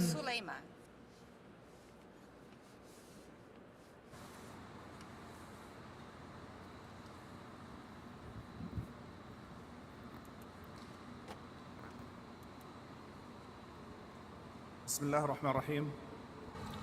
Mr. President Lula, Mr. Secretary General, Mr. President of COP30, Excellencies, distinguished guests, good afternoon. On behalf of His Majesty King Abdullah II and the Hashemite Kingdom of Jordan, I extend our sincere appreciation to the Republic of Brazil and to the people of Belem for hosting this important gathering in the heart of the Amazon, an emblem of nature's richness and fragile alike.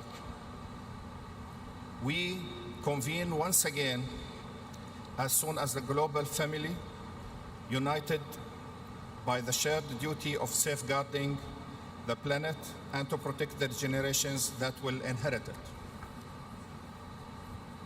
In our region, the Middle East, climate change is not a distant threat. Rising temperatures, shrinking water resources, and degraded systems threaten lives and livelihoods across the borders. Conflict only magnifies these risks, destroying land, marine life, and vital water resources, and displacing millions of people. Jordan has long carried the human consequences of regional crisis. This reality places the pressure on our scarce resources, particularly water, and intensifies our vulnerability to climate shocks. Yet, despite these challenges, Jordan has chosen a path of a proactive action and unwavering commitment. At COP27, His Majesty launched the Climate Refugees Nexus initiative, a call to link climate action with the realities of forced displacement of people. Today, that initiative continues to gain commitment, with dozens of nations joining to ensure that refugee hosting countries receives the recognition and the support they deserve. Jordan continues to advance ambitious climate policies anchored in justice and resilience. We are expanding renewable energies, supplying more than a quarter of our electricity from solar and wind. We are expanding water reuse and sustainable agriculture, and restoring ecosystems degraded by the drought and overuse. We are developing green hydrogen projects and regional partnerships to drive a just transition for our people. These efforts form the backbone of our updated nationally determined contributions, reflecting our vision for a climate resilience and low carbon future. But ambition without solidarity will not suffice. We urge this COP to ensure that the new collective quantified goals on the climate finance reflects the principles of fairness, transparency, and accountability, and addresses the priority of the vulnerable, including host nations like Jordan, to carry a disproportionate share of global responsibility. The displacement and environmental degradation demand a holistic, inclusive approach, one that unites our efforts for climate peace and humanity dignity. Excellencies, Jordan stands ready to work with all partners on both regional and global levels to advocate practical, evidence-based solutions that empower communities, protect ecosystems, and secure a livable future for all. We call for renewed trust in a multilateral trust built on tangible results, equitable financing, and shared responsibilities. Because in the end, the fight against climate change is a fight for a life itself. And in that fight, no country can stand alone. Thank you.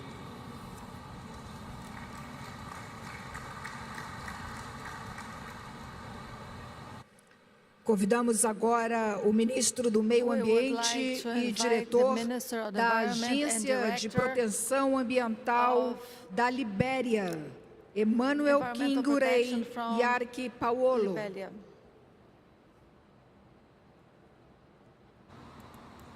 Arco Paulo.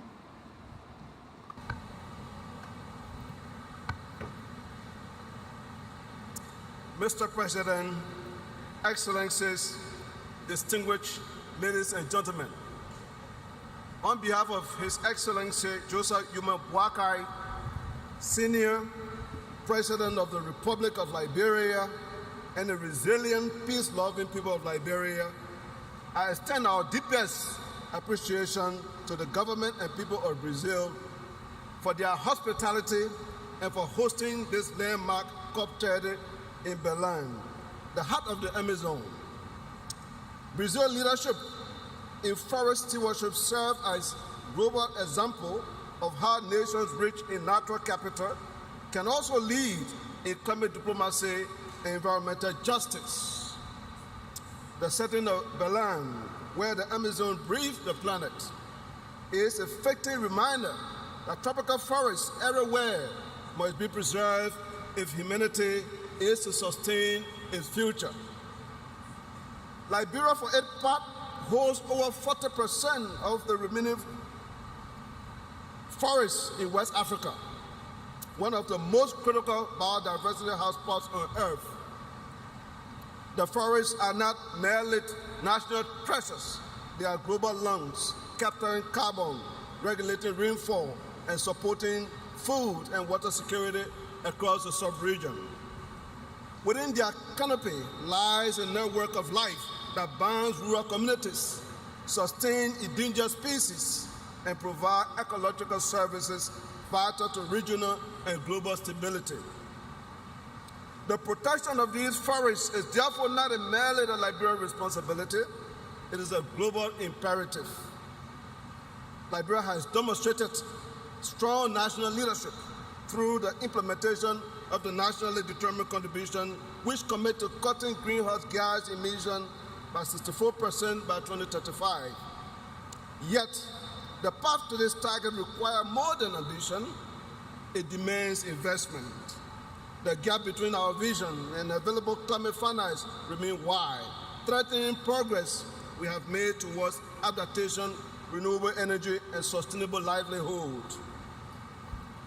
That is why we strongly support innovative financing mechanisms such as the Tropical Forest Forever Facility. The TFFF provides a sustainable, performance-based mechanism to reward countries that conserve and sustainably manage their forests. For Liberia, this initiative represents hope. Hope that our commitment to conservation will be met with predictable financial support, enabling us to invest in green jobs, community development, and resilient landscapes. Through our support for the TFFF, Liberia stands ready to demonstrate that protecting nature and pursuing development can advance hand in hand when the right financial framework exists. Our national development framework, the arrest agenda for inclusive development, encompassing agriculture, rule of law, education, sanitation, and tourism, ensure that climate action contributes directly to people's lives. This is climate justice in practice. Liberian national carbon market policy follows a guarantee that benefits from carbon trade are shared equitably with indigenous people and local communities, ensuring fairness, transparency, and sustainability at the heart of our climate governance. Excellencies, as we gather here in Belem, let us not forget why we are here. The world forests, from the Amazon to the Congo to the Upper Guinean forests, are not merely landscape, they are lifelines. We must move beyond pledges and act with urgency and solidarity. The Paris Agreement must now be fully implemented. not in spirit, but in financing, technology, and capacity support to empower countries like Liberia to meet their commitment. Let COP30 be the turning point, where promises become progress, where nations act together to ensure a climate safe for the future and for all. Liberia stands ready to lead with integrity, to protect our forests, to partner with the world in building a more just and resilient and sustainable future. Ladies and gentlemen, thank you.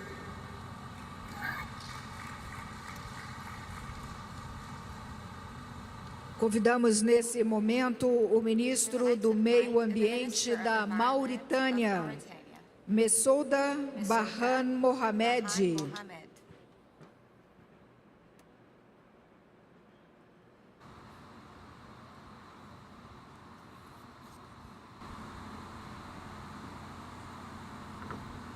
بسم الله والصلاة والسلام على رسول الله.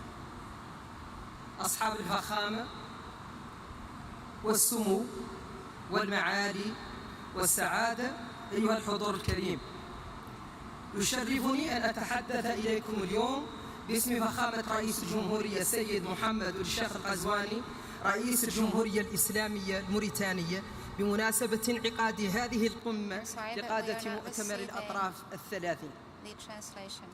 اسمحوا لي في البداية أن أعبر عن خالص امتناننا لفخامة الرئيس لولا دا سيلفا ولحكومة والشعب البرازيل الصديق على حفاوة الاستقبال وكرم الضيافة الأخوية. وأغتنم هذه الفرصة لأبلغ باسم فخامة رئيس الجمهورية السيد محمد الشيخ القزواني تحياته الودية والأخوية إلى نظيره الرئيس لولا، متمنيا له وللشعب البرازيلي دوام التقدم والنجاح لأعمال هذا المؤتمر التاريخي والتوفيق الكامل. أصحاب الفخامة، أيها السادة والسيدات، نجتمع اليوم في مدينة بلم في قلب الأمازون، هذا المكان الرمزي الذي يجسد ثرواتنا الطبيعية، يجسد جمال ثرواتنا الطبيعية وجمال كوكبنا وهجاشته في آن واحد. إنه مكان يدعونا جميعا إلى التحلي بالشجاعة والتضامن والمسؤولية في مواجهة التحديات البيئية التي تهدد مستقبل البشرية. ففي موريتانيا أصبحت آثار التغير المناخي واقعا ملموسا. نرى زحف الرمال الصحراوية، ندرة المياه، تدهور الأراضي، وتزايد هشاشة مجتمعاتنا الريفية والشاطئية. هذه التهديدات تلقي بظلالها على نظمنا البيئية ومواردنا الطبيعية وسكاننا. غير أن بلدي اختار طريق العمل بدلاً من الانتظار. تحت قيادة فخامة رئيس الجمهورية السيد محمد الشيخ القزواني نسعى إلى تحقيق انتقال نحو تنمية مستدامة عبر رؤية واضحة والتزامات ملموسة من أجل حفظ الانبعاثات وفقاً لمساهمتنا المحدودة سداء 3.0 التي تم إعدادها حديثاً. تطوير الطاقات المتجددة من الطاقة الشمسية والريحية والهيدروجين الأخضر التي تمتلك موريتانيا فيها إمكانيات هائلة. كذلك حماية الأنظمة البيئية الطبيعية واستعادة المناطق الرطبة والساحلية، وتعزيز صمود المجتمعات الأكثر هشاشة في وجه التغيرات المناخية. إن هذه الجهود تنبع من رؤية أوسع قوامها بناء اقتصاد أخضر وشامل يشارك فيه كل مواطن موريتاني في حماية بيئتنا المشتركة وصون مستقبل أجيالنا. أصحاب الفخامة، أيها السادة والسيدات، لا يمكن لأي دولة أن تواجه أزمة المناخ بمفردها، فالدول النامية رغم مساهمتها المحدودة في الانبعاثات العالمية هي الأكثر تضرراً من آثار التغير المناخي. ومن هذا المنطلق تجدد موريتانيا دعوتها إلى تعزيز التضامن الدولي على أساس الإنصاف والعدالة، وندعو إلى تيسير الوصول العادل إلى التمويل المناخي والتنفيذ الفعال لصندوق الخسائر والأضرار ونقل التكنولوجيا الخضراء وتعزيز القدرات الوطنية في مجال التكيف والمواجهة. أصحاب الفخامة، أيها السادة والسيدات، لم يعد أمام العلم ترف للانتظار، فالعمل المناخي لم يعد خيارا، بل هو واجب أخلاقي ومسؤولية جماعية. وباسم فخامة الرئيس محمد الشيخ القزواني أؤكد التزام موريتانيا الراسخ بالعمل يدا في يد مع جميع الشركاء لبناء مستقبل مستدام مرن وعادل لكوكبنا. فلنجعل من هذه القمة COP30 نقطة تحول نحو الأمل والعدالة والمسؤولية المشتركة، وأشكركم لحسن إصغائكم والسلام عليكم.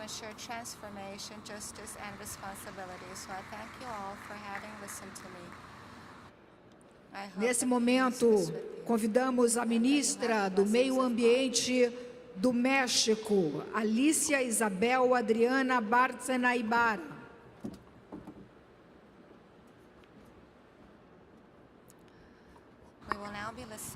Excelencias, agradezco al Gobierno de Brasil y felicito al presidente Inacio Lula da Silva por la organización de este evento. Gracias al ministro Mauro Vieira, gracias Andrea Correa del Lago, gracias Marina Silva. Devastadoras lluvias azotaron recientemente a México. 5 estados fueron gravemente afectados, cerca de 90 municipios incomunicados, más de 100,000 viviendas dañadas y 80 vidas perdidas. Una tragedia que trasciende fronteras y que nos recuerda con dolor pero con claridad que el cambio climático ya no es una advertencia, es una realidad que nos iguala como humanidad porque nos ha alcanzado a todos. La furia del clima no distingue territorio, ni ideología, ni estatus.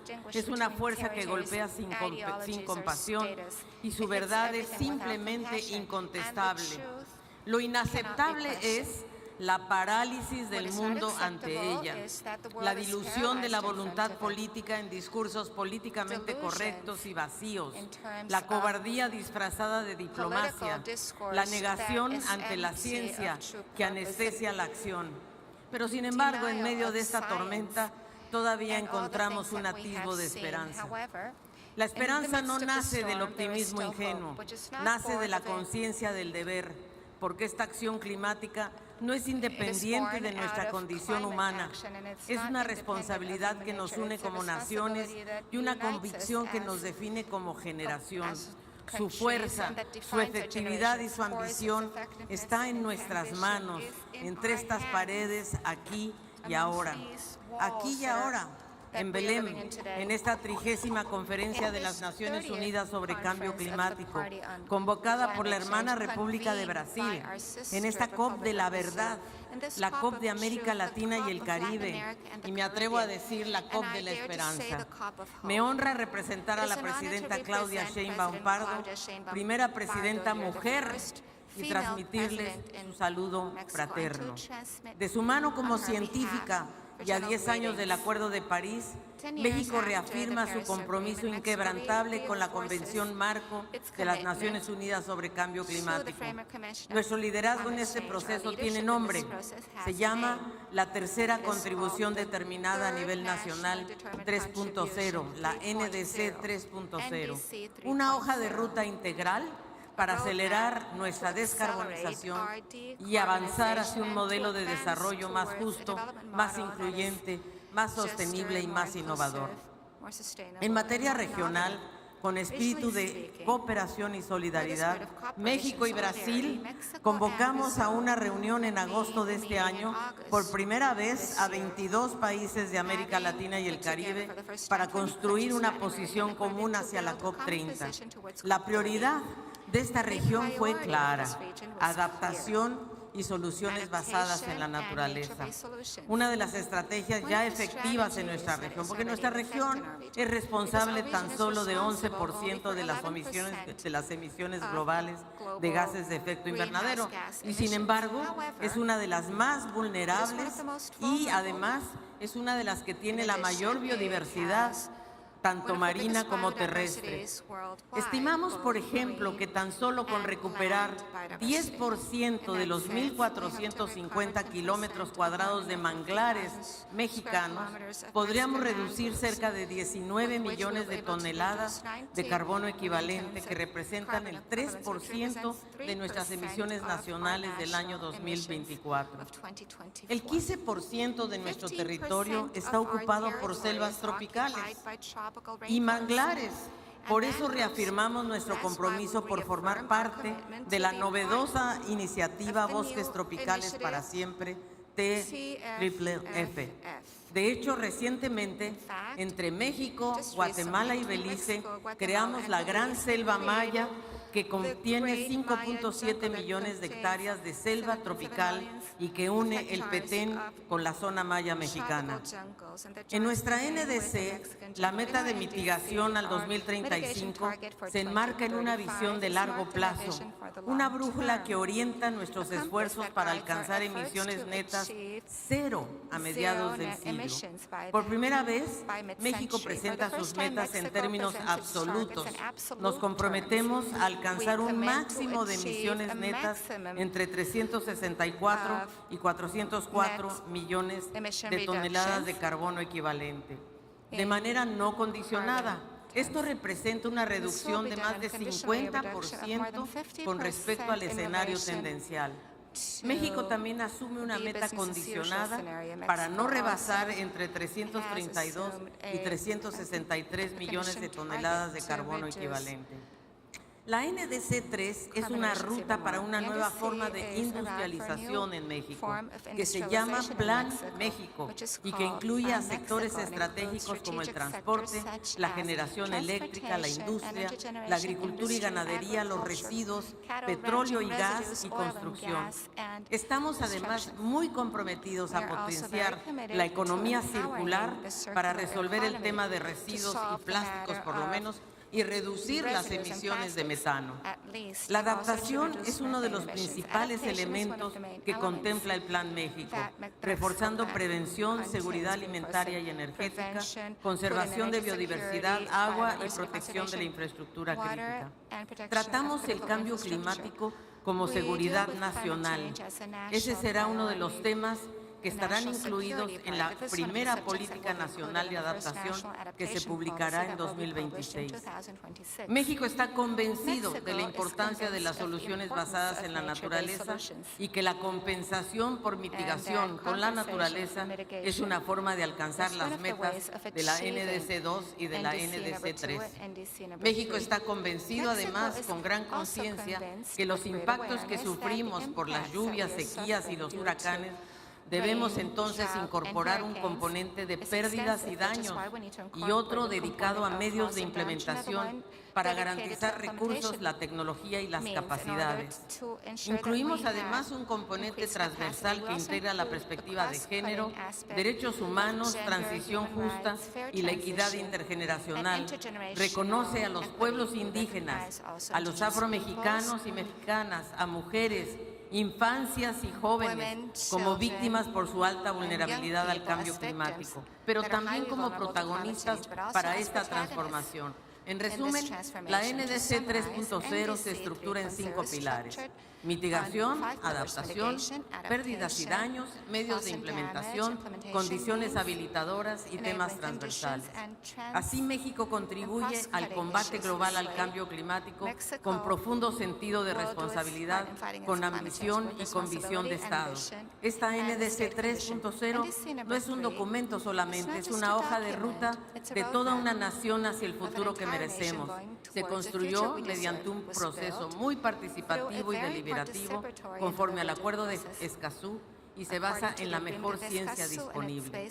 Enfatizamos también la importancia de fortalecer las sinergias entre la COP de biodiversidad y la de cambio climático y desertificación.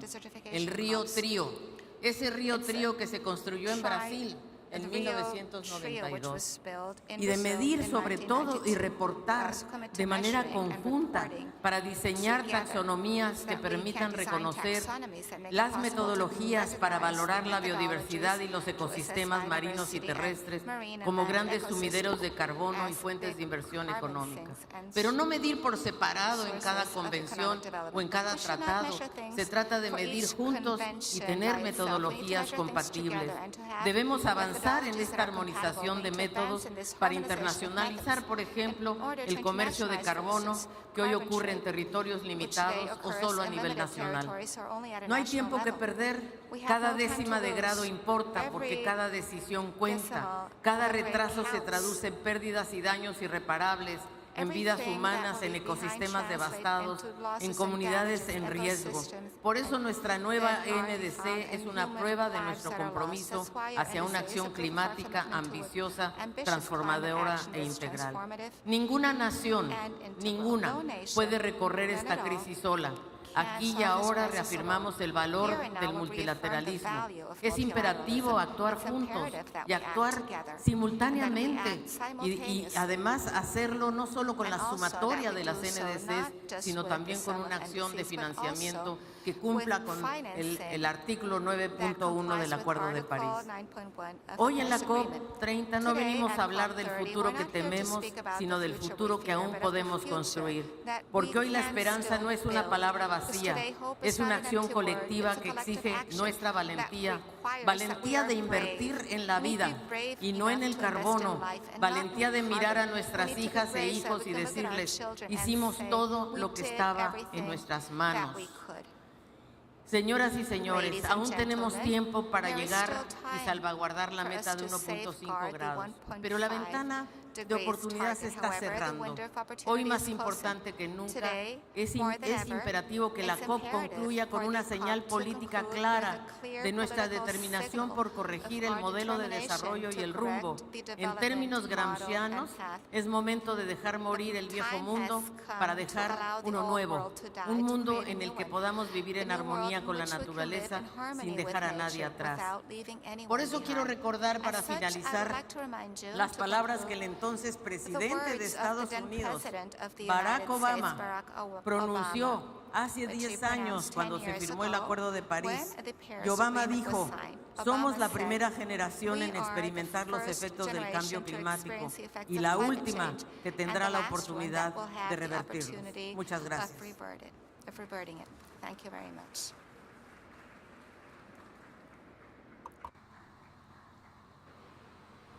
Neste momento, convidamos para a manifestação o representante de Mianmar, ministro dos Recursos Naturais e Conservação Ambiental, Kim Maung-i.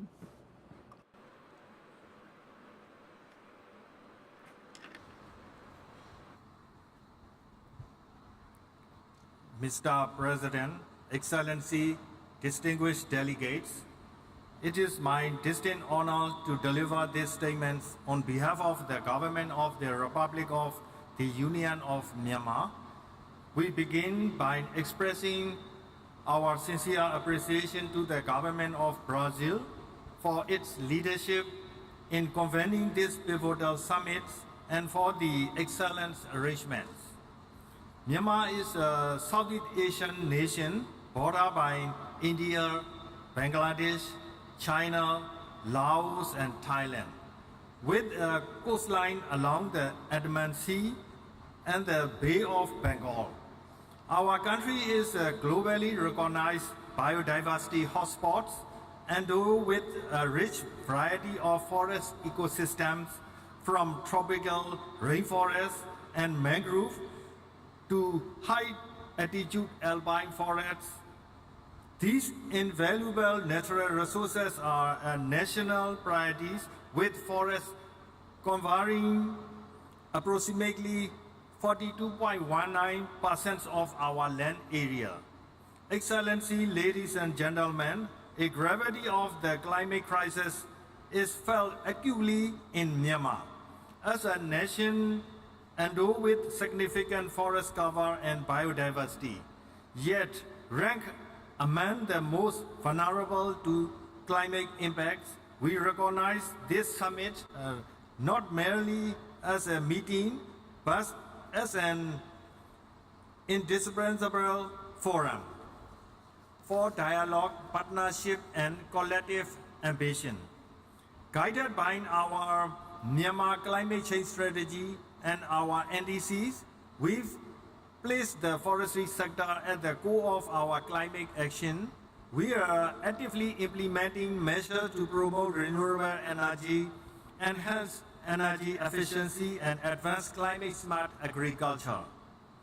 Furthermore, we are scaling up adaptation activities across sectors, accelerating and scaling up climate finance, assessing pathway for technology transfer, and supporting robust capacity building are the crucial importance for the success of these endeavors, national ambitions, and implementations. It is this context of shared responsibility and opportunity that we warmly commend the President and Government of Brazil for the visionary initiative launched at this summit. I am pleased to formally announce the Government of Myanmar's support for endorsement of the declaration, call to action, and pledge, including the launch of the Tropical Forest Forever Fund, the Belem Declaration on Hunger, Poverty, and People-Centered Climate Action, and the call to action on integrated fire management. To conclude, climate change mitigation is a global issue that concerns all people on Earth, and it requires everyone to be involved, leaving no one behind. All human beings on Earth must participate in the efforts. We once again extend our heartfelt thanks to the Government of Brazil for its invitation to join these meaningful efforts. Myanmar reaffirms its unwavering commitment to strengthening national, subnational, and local coordination. We will continue to work in closely partnership with the international community to realize our vision of a sustainable, inclusive, and climate resilient future for generations to come. Thank you, Mr. President.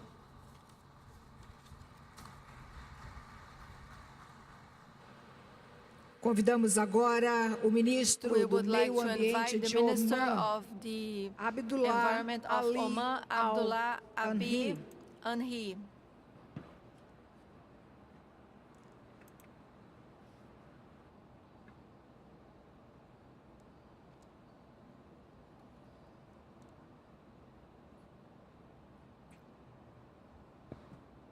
بسم الله الرحمن الرحيم.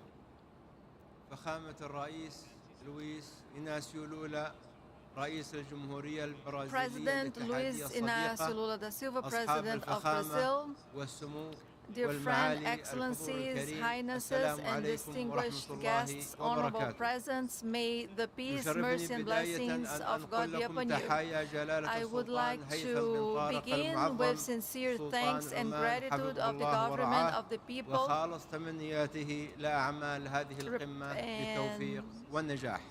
and our sincere gratitude for the success of COP30, and also I'd like to express my appreciation, and I'd like to thank the Republic of Brazil, the way we have been received in the organization of COP30, and also I'd like to express my deep appreciation to the Executive Secretariat of the United Nations Framework Convention on Climate Change for its efforts towards the implementation of global climate action.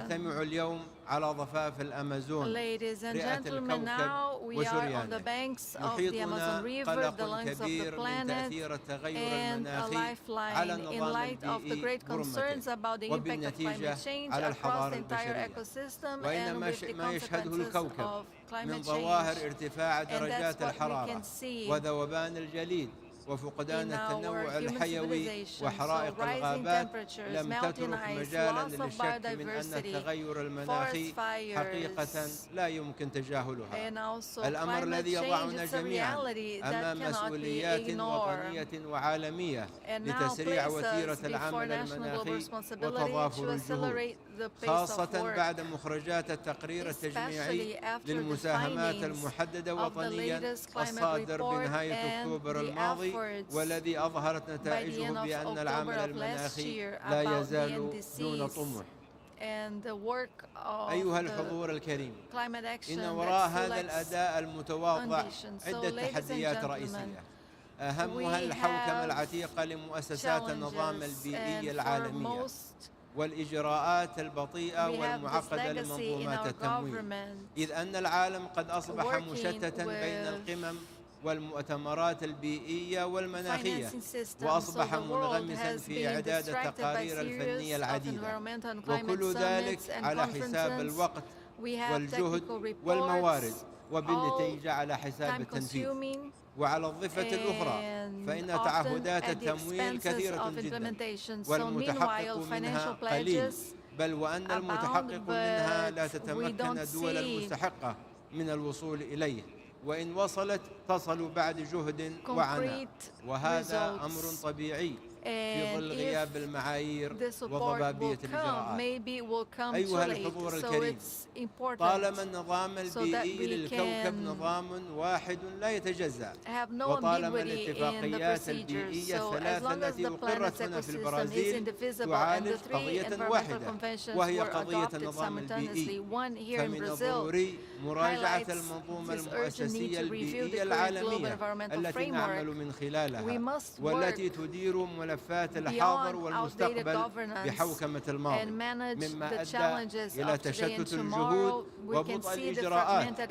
فالحوكمة المؤسسية الكفءة هي الأساس في نجاح منظومات العمل وتوحيد الجهود ومجابهة التحديات.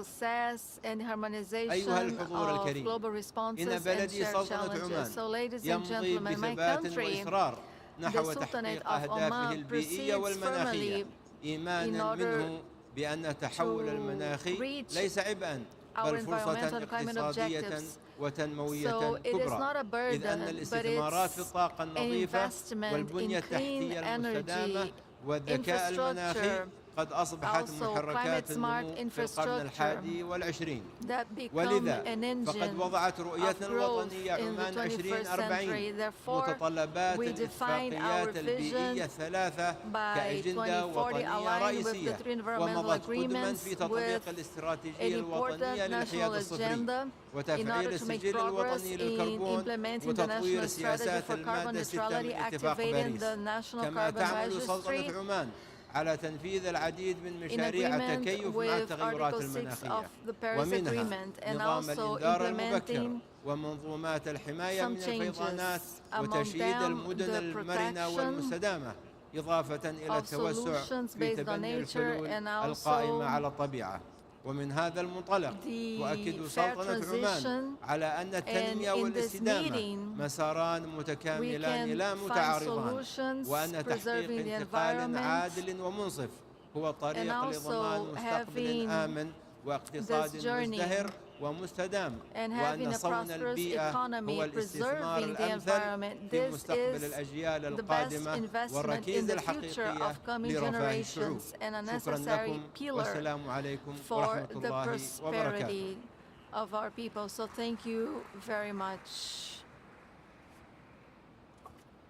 Convidamos nesse momento o ministro do Meio Ambiente do Peru, Miguel Ángel Espichan Marinas.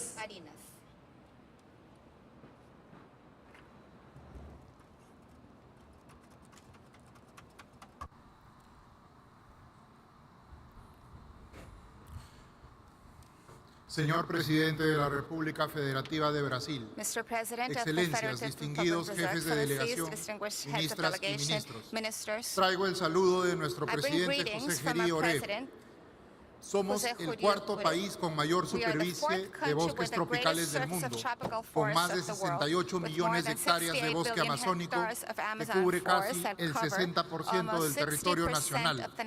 En esta área viven 51 pueblos indígenas que gestionan el bosque, demostrando que la conservación y el desarrollo de la Amazonía pueden y deben avanzar juntos. Si bien el Perú aporta menos del 0.5% de las emisiones globales, somos un país altamente vulnerable a los impactos del cambio climático, lo cual representa para nosotros un gran desafío. El Perú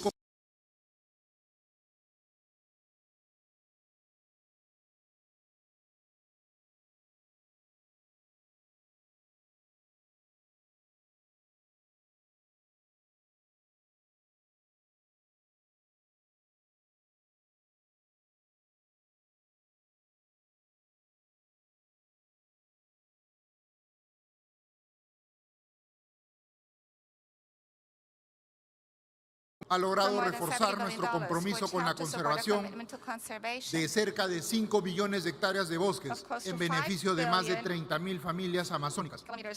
Hemos ejecutado 3 proyectos por más de 62 millones de dólares del Fondo Verde para el Clima, permitiendo fortalecer la conservación y el uso sostenible del bosque, con actividades bajas en carbono. Trabajamos con varios socios y lo hacemos porque creemos y tenemos una firme convicción en el multilateralismo y en la cooperación internacional. También porque sabemos que sin un financiamiento justo, la acción climática de los países en desarrollo no será sostenible. Llegamos a Belem con compromisos concretos. Hemos actualizado nuestras NDC 3.0, que consolidan una meta absoluta de no exceder 179 millones de toneladas de dióxido de carbono equivalente al 2035. En adaptación, incorporamos nuevas áreas como migraciones por clima y empleos verdes, junto con componentes de conservación de biodiversidad y lucha contra la desertificación. En mitigación, el Perú está consolidando un mercado de carbono de alta integridad. En el 2024 aprobamos nuestro Registro Nacional de Medidas de Mitigación, que va a garantizar trazabilidad y salvaguardas ambientales de los proyectos. Asimismo, presentaremos el primer proyecto bajo el Acuerdo de París con Suiza en temas de energía limpia. Perú tiene también una iniciativa de huella de carbono que integra a más de 1.800 organizaciones, entre ellas públicas y privadas, de las cuales 85 son del sector privado.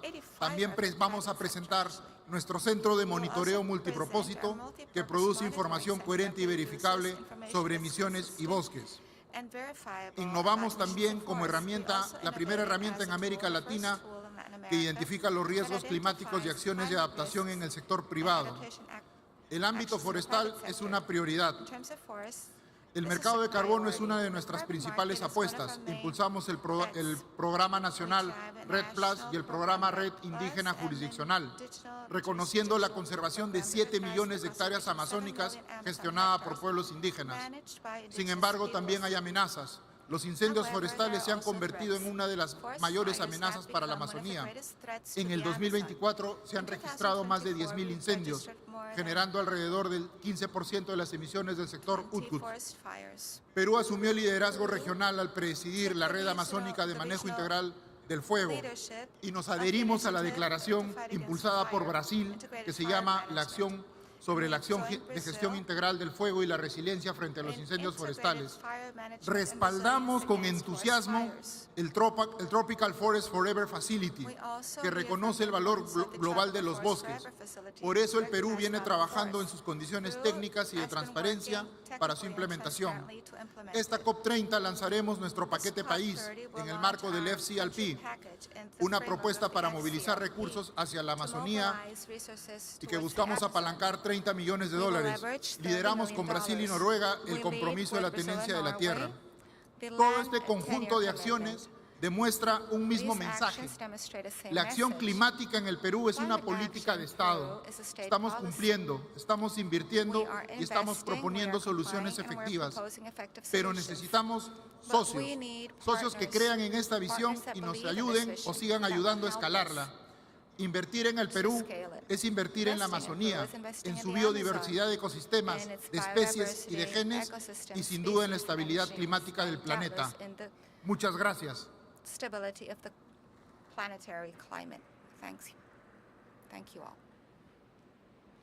Convidamos agora a ministra do Meio Ambiente de Ruanda, Bernadette Arakiwi.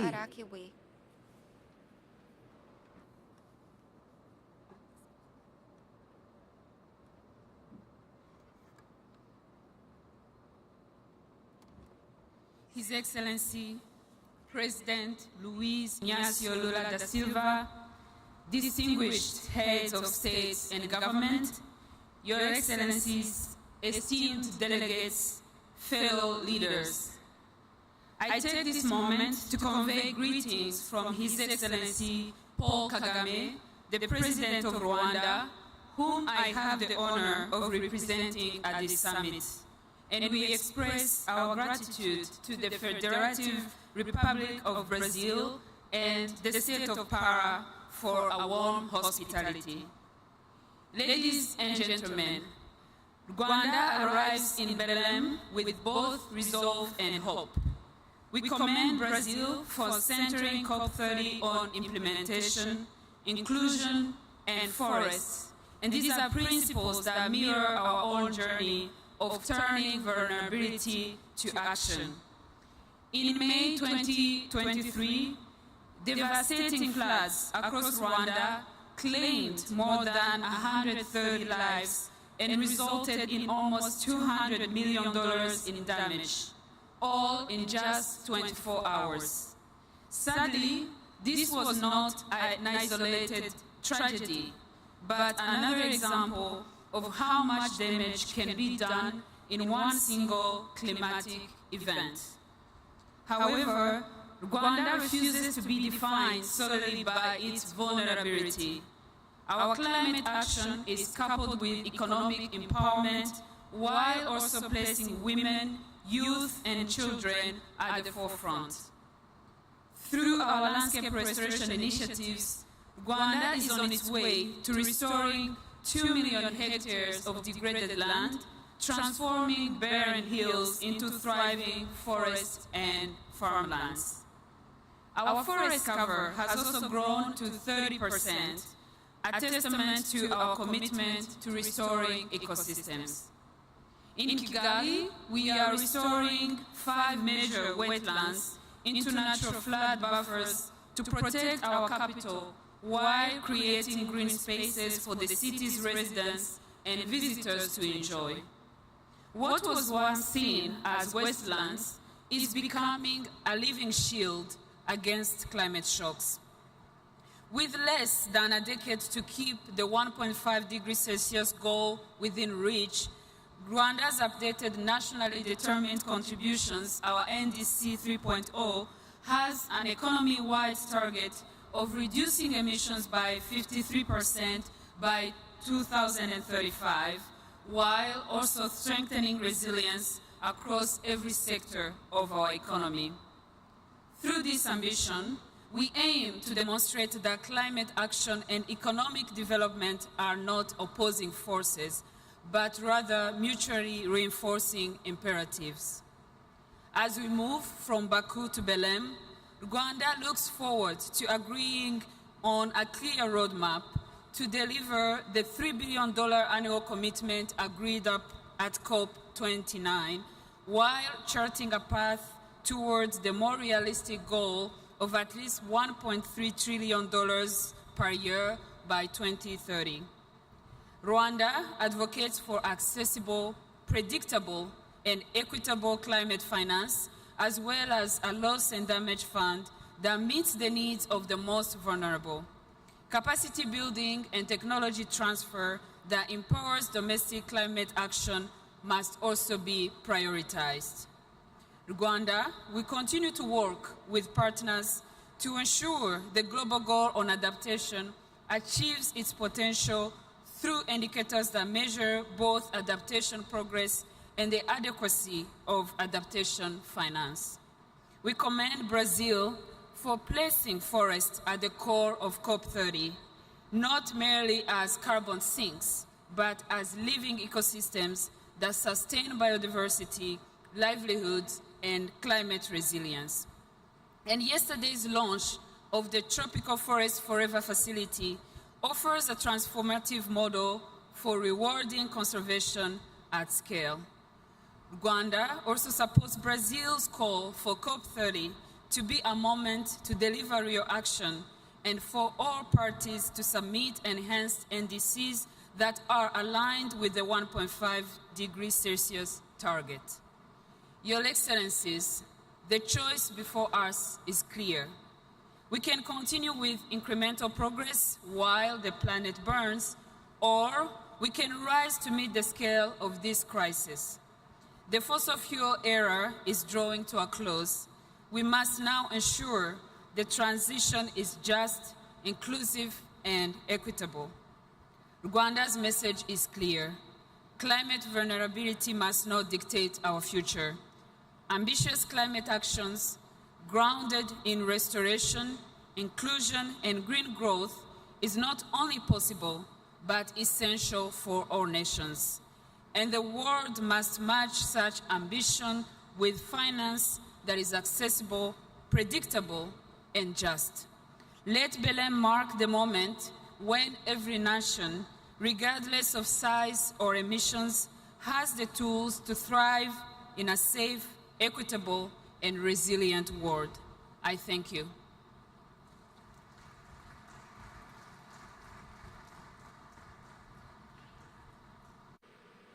Nesse momento, convidamos para a manifestação o representante de São Tomé e Príncipe, ministra dos Negócios Estrangeiros, Cooperação e Comunidade, Ilza Maria dos Santos Amado Vaz.